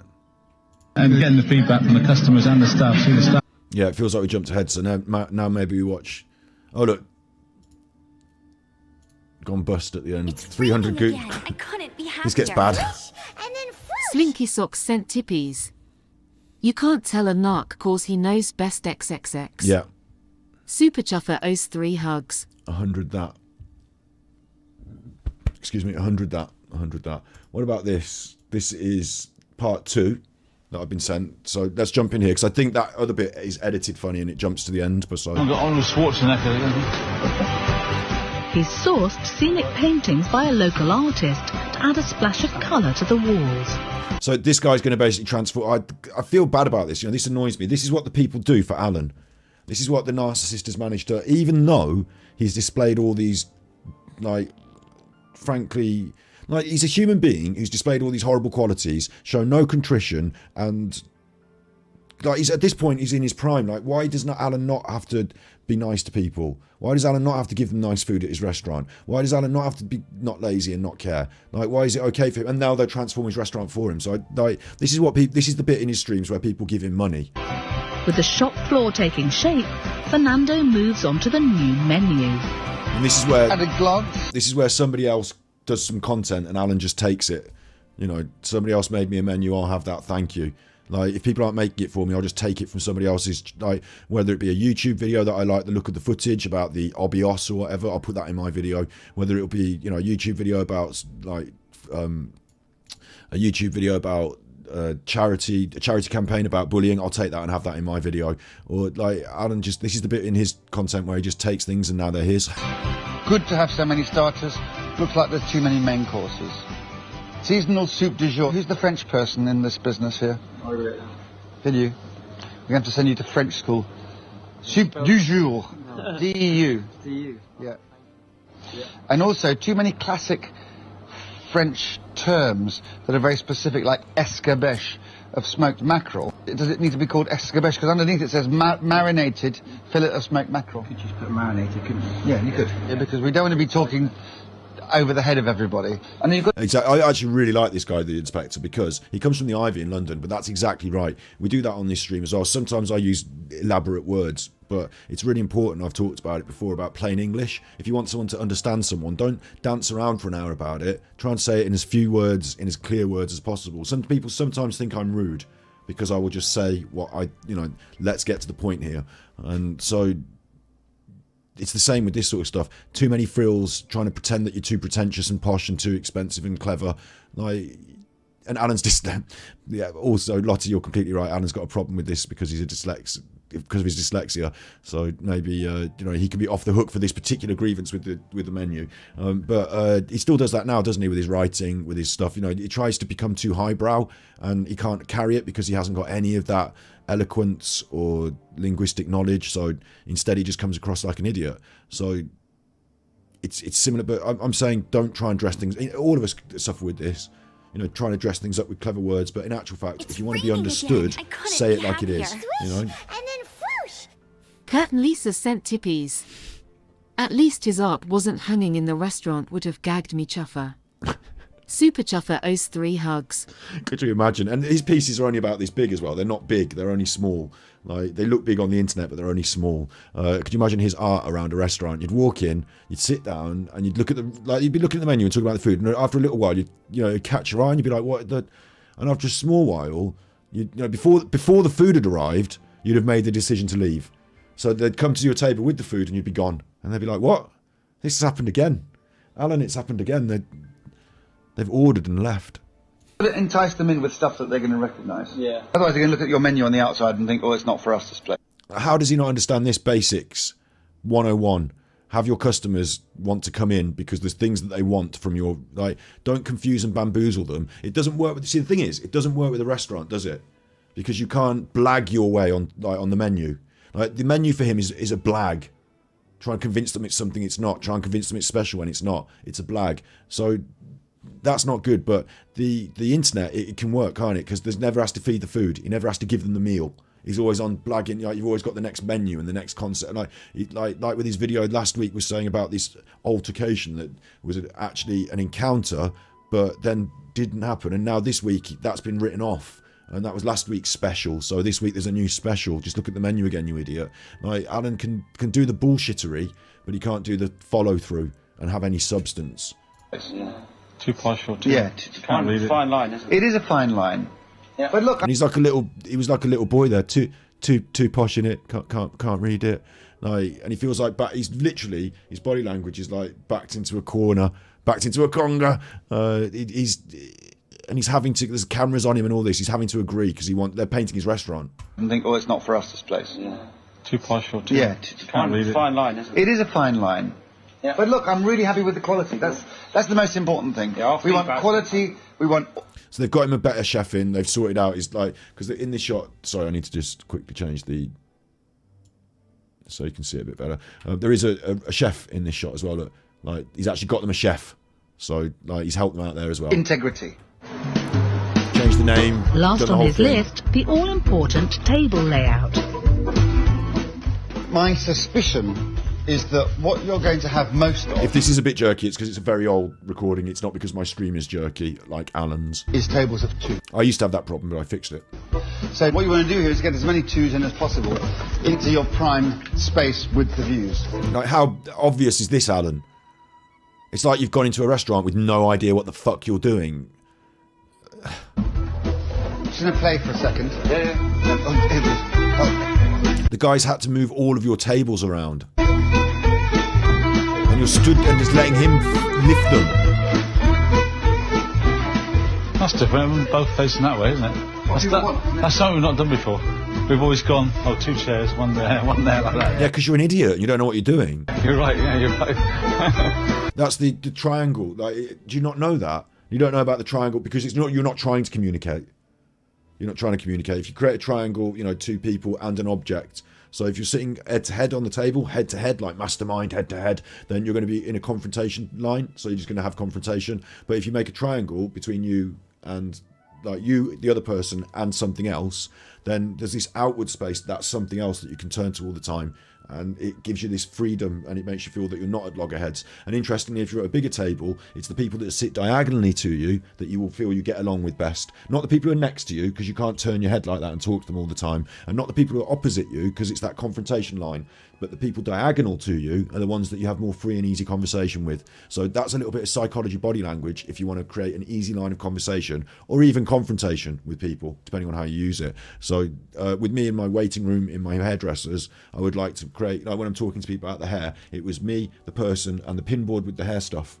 And we created this triangle and we had a chat. And when we got into the hair chair, it was a bit more confrontational, wasn't it? So I'd already created this feeling of rapport beforehand. But with this, like, they don't even know the basics of how to arrange it. And it's not just that in restaurants, it's also the view, it's also the spacing, it's also where the waitress and the waiting staff can get in. Like, there's also lots of different things, but how you turn the tables, where your prime table and your guest experience table is. But Alan doesn't understand any of this and just thought, well, 2 chairs, 1 forward, 1 backwards, one in front, one in front. That's good as well. They've got it. So what it shows you is the level of the man. Like, if you ran your own restaurant, would you be making these same mistakes Alan has? Oh, but he's so good because he managed to win some money on poker, and then he's opened a restaurant to sort of, I don't know what he's doing with, like, how was he laundering money, or why did he not do the books properly? But at some point, the level of the man has been realised, and he's in way at this point, he's in way above his head. As we have now realised, he's better off just on YouTube talking a load of shit than running a restaurant where you've got actual customers expecting food. They've all got the same view. The restaurant inspector seems happy with progress. I like that layout. For now, at least.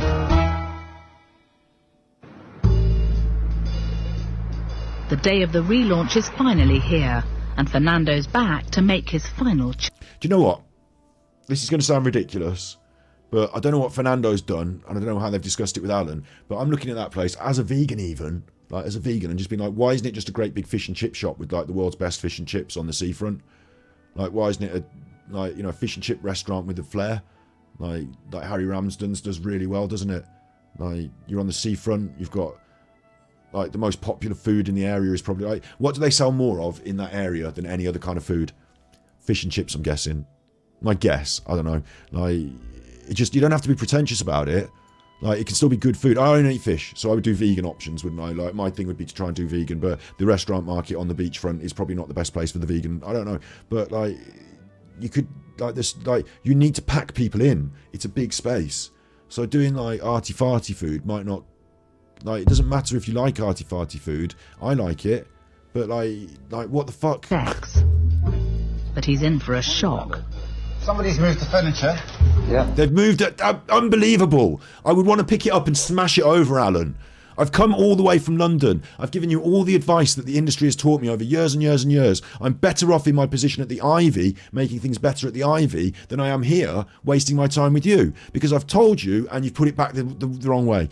Me personally, like, and I've run businesses as well, and I've worked with people. I tell you what, I used to give people these opportunities, like I said, like, you know, here's the key, you rent your own chair, make your own, you know, business. I'll provide customers for you to help you because I need the money from you renting off my, you know, thing. But ultimately, like, I want you to be successful, because the more of you that are in here being successful, the more money I'm getting for my business. So that's great. But I had some of them who had like no clue, and I would tell them things and they'd say, yeah, I don't think so, I don't want to do that. And I think, okay, fair enough. But like, I've been here, I've got to the point where I put my name above the door and it's my shop and I've got all these customers, and you don't want to do the things I'm suggesting. But like, equally, I can't really have you fucking up people's hair in the salon. That can never happen. Like, if you drop below a certain aspect of quality control, you're out. But like why wouldn't you?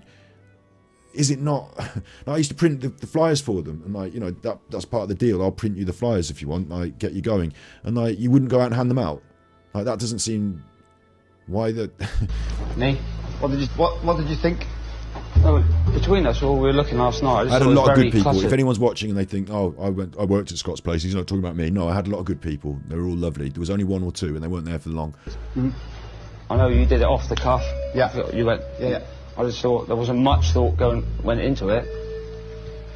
It's not even Alan that's done this. It's his son. You've got to think things through, not just on impulse. Go, well, you know what? You did it on impulse. No, I didn't do it. I did it on impulse, drawing on 30 years of experience. Exactly. I understand that. Has he learned it off his dad? Like, he didn't do it on impulse, did he? Like, do you not understand? I don't have to unpack that. I've just explained it, and then he explained it for me again. It's Luke's decision. That's fine. It's his decision. It's his decision. That's where I get worried. It wasn't his decision. Alan's done more chips than McCain, says Brett Rogers.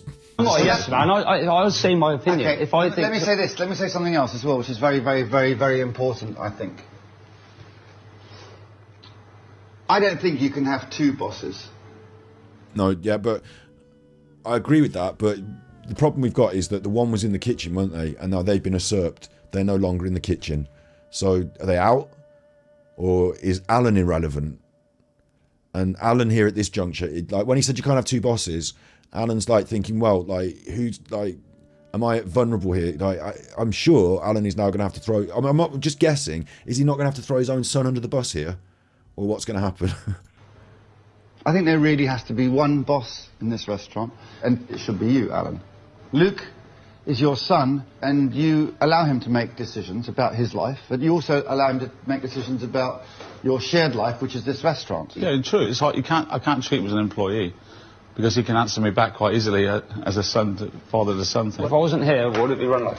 Yeah, I've said I'm not. There we go. That's what I was expecting. If it wasn't here, what would it be run like? Because I think when it comes to the division of labour and who's more important to the business, I think if you left Alan out of it, it would probably work, because I think he probably knows what's going on. But if you switch them over, I think without him, Alan's not going to be able to do half the jobs in the place. I think he was doing all the stuff that Alan couldn't do. So that's his immediate response. If it wasn't here, what would it run like? Therefore, I'm indispensable, and you are surplus to requirements, Alan. Oh, look, I need him here. No problem. Yeah. I need him here, yeah. Hey, I don't know how much. But Alan's all right with this, because this guy's not said, Alan, you're surplus to requirements. He's actually, quite strangely, said, Alan, you're the boss, and this guy does all the work now. Saying you don't need him. I'm not saying that. What I'm saying is there's a lot at risk, and you're going to jeopardise the chances of success here. He's telling Alan will jeopardise the success. If there isn't some clear authority. That's my genuine belief. Well, listen to... If there isn't clear authority. Now, in that position as Alan, I would have to say, well, look, he knows what's going on. I want him to be successful in his life, and he's at this age where he clearly is a grown man. Maybe he should be the authority, and maybe I should just take a bit of a step back. You know, maybe I should be the one taking a few orders here and there, doing fewer shifts, whatever he needs to support him.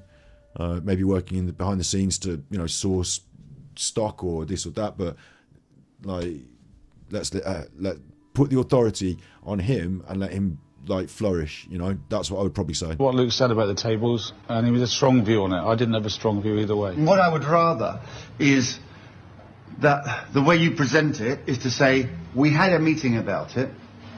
Mm-hmm. We did. Yeah. And we decided... A long one. And we decided that this is what we'd like. Fine. Coming up, as the expectant diners descend upon the new What's coming up now? panoramic restaurant is about to open its doors to the people of Weston-super Mare. Don't you hate these bits on the telly where they're like, this is the bit you just watched, and then this is the bit you're about to watch, and then this is the bit that's coming up next after the bit you've watched, and have you seen the bit that happened at the start, because now it's about to happen again and quite later on. The restaurant itself. Gone are the overbearing mermaids. Oh my god, I didn't really realise that. I didn't really critique that first. The restaurant itself.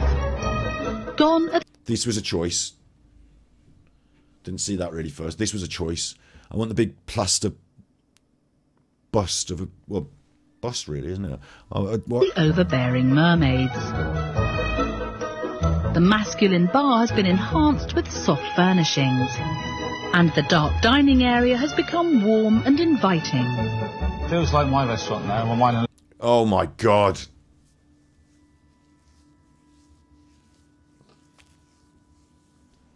It baffles me sometimes. You didn't... How on earth? It feels like my restaurant now. Well, after they've completely transformed all the things you did with it into something completely different that now is bright and beautiful, and like you're dressed in a black, with the black, and and this white linen and more ambient soft furnishing. Like now it feels like your This man's done all the work.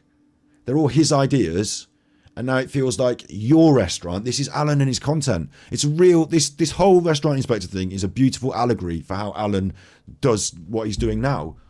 The restaurant itself. Gone are the overbearing mermaids. The masculine bar has been enhanced with soft furnishings. And the dark dining area has become warm and completely inviting. Transformed. Feels like my restaurant now, well, mine and Luke's restaurant, rather than someone else's restaurant that we're borrowing. All right, I see, because he leased it. I see what he means there then. He leased it, and when he walked in, that was what he leased, and he just left it like that. That's another terrible thing that, like not only is this not your restaurant, this is that man who made all those decisions and transformed it. You didn't do any of that. It's not your ideas, Alan. It's someone else's. Now you've claimed it. The other thing is that you didn't do that when you walked into the restaurant. You thought you would lease a restaurant as is, change nothing, make success. Like, what is going on in your brain? Now it's our chef, our menu, our decor. If it goes wrong now... Why didn't you change any of that? Why wouldn't you do that in your restaurant? Well, that's all my fault. If it goes wrong now, he puts his hands up, then it's all my fault. His hands up, I've got nothing, we saw recently. This means I've got nothing. Like, nothing to contribute, no ideas. He puts his ham hand, getting the ham hand up. That looks like a slice of ham, and don't tell me it doesn't. Okay? Don't tell me it doesn't. Not even bullying him, just it does. Okay, I'll admit it. Every one or two, I do sometimes. Every one or two, I do give him a bit of a licking for these things. Like physical defects, you can't control it, so I shouldn't bully him about his ham hands. I'll admit that one, but it's still, fuck it. Like, you know, it will come up every now and then, as will Alan. Even in death, he'll probably end up a floater, won't he? Bob, coming up every now and then. That's awful. That's awful. No, but look, Alan is taking all these ideas as if they're his own, and now he's saying, if it goes wrong, it's my fault, and it did go wrong, and it is his fault. But he will always be able to point at this man and say, no, it went wrong because this man changed everything. That's what he's now. The beauty of what Alan's done here, the beauty for him, is that the narcissist knows by in some way stepping back and allowing this man some control, he can now leverage that forevermore. And he was always, oh, well, if he'd done it all my way, then we would have been successful. Yeah. But I want it like that. That's how I want it like that. Brave words indeed from Alan. 40 guests have been invited tonight by Fernando, but before he hands over the baton, he runs through last-minute checks. So what we want to achieve tonight is a smooth surface. All of these numbers here, you ignore. And all you cook for is the number on the left. Okay. Yep. Okay. And you've got to write down, do you know about the number 1, number 3? So brief Shelley so she knows exactly how to write the orders down. Yep. And you two are the host. You're the floater. Yeah. You're the host. Unbelievable that they don't know how to do this in a restaurant. And I really would like to speak to these ladies who probably are well fucked off with Alan, having worked for him. That's my guess. You all right, Nick? Do you want to go out? Because all this complaining... not good. Come on. Orders down. Yep. And you two are the host. You're the floater. Yeah. You're the host. Yeah. Right? So that means you float around the restaurant. Yeah. Will Alan prove to Fernando that... Oh. That's not my brain, is it? But I want it like that. All of...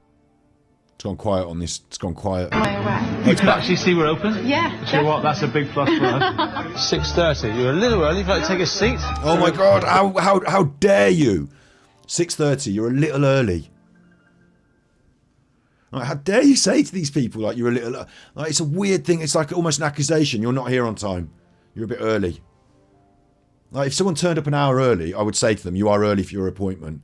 But I would never say to someone you're a little early. I'd say we'll be with you in about 5 minutes. Like the first thing when you're seating people like this is to tell them so they know exactly how long they're going to be sat for. I don't say in a bit. I'll bear with you. Bear with me. I'll be back in a bit or whatever. Like you have an estimation in your mind about how long it's going to take. Make sure that you're not like 10, 20 minutes out and give them a reasonable estimation. Like if it's going to be 20 minutes, tell them 20 minutes. Don't mess about because they're going to sit there thinking, I wonder what's happening next.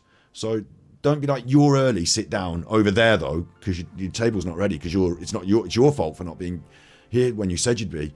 These are going to be a difficult table. Like, what are you doing, Alan? It's exactly where we like you to sit. That's lovely. Loving it. Every single person said, I love it. Uh-oh. Uh-oh.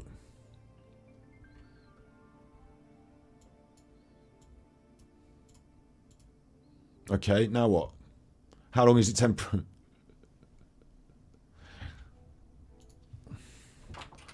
Uh-oh.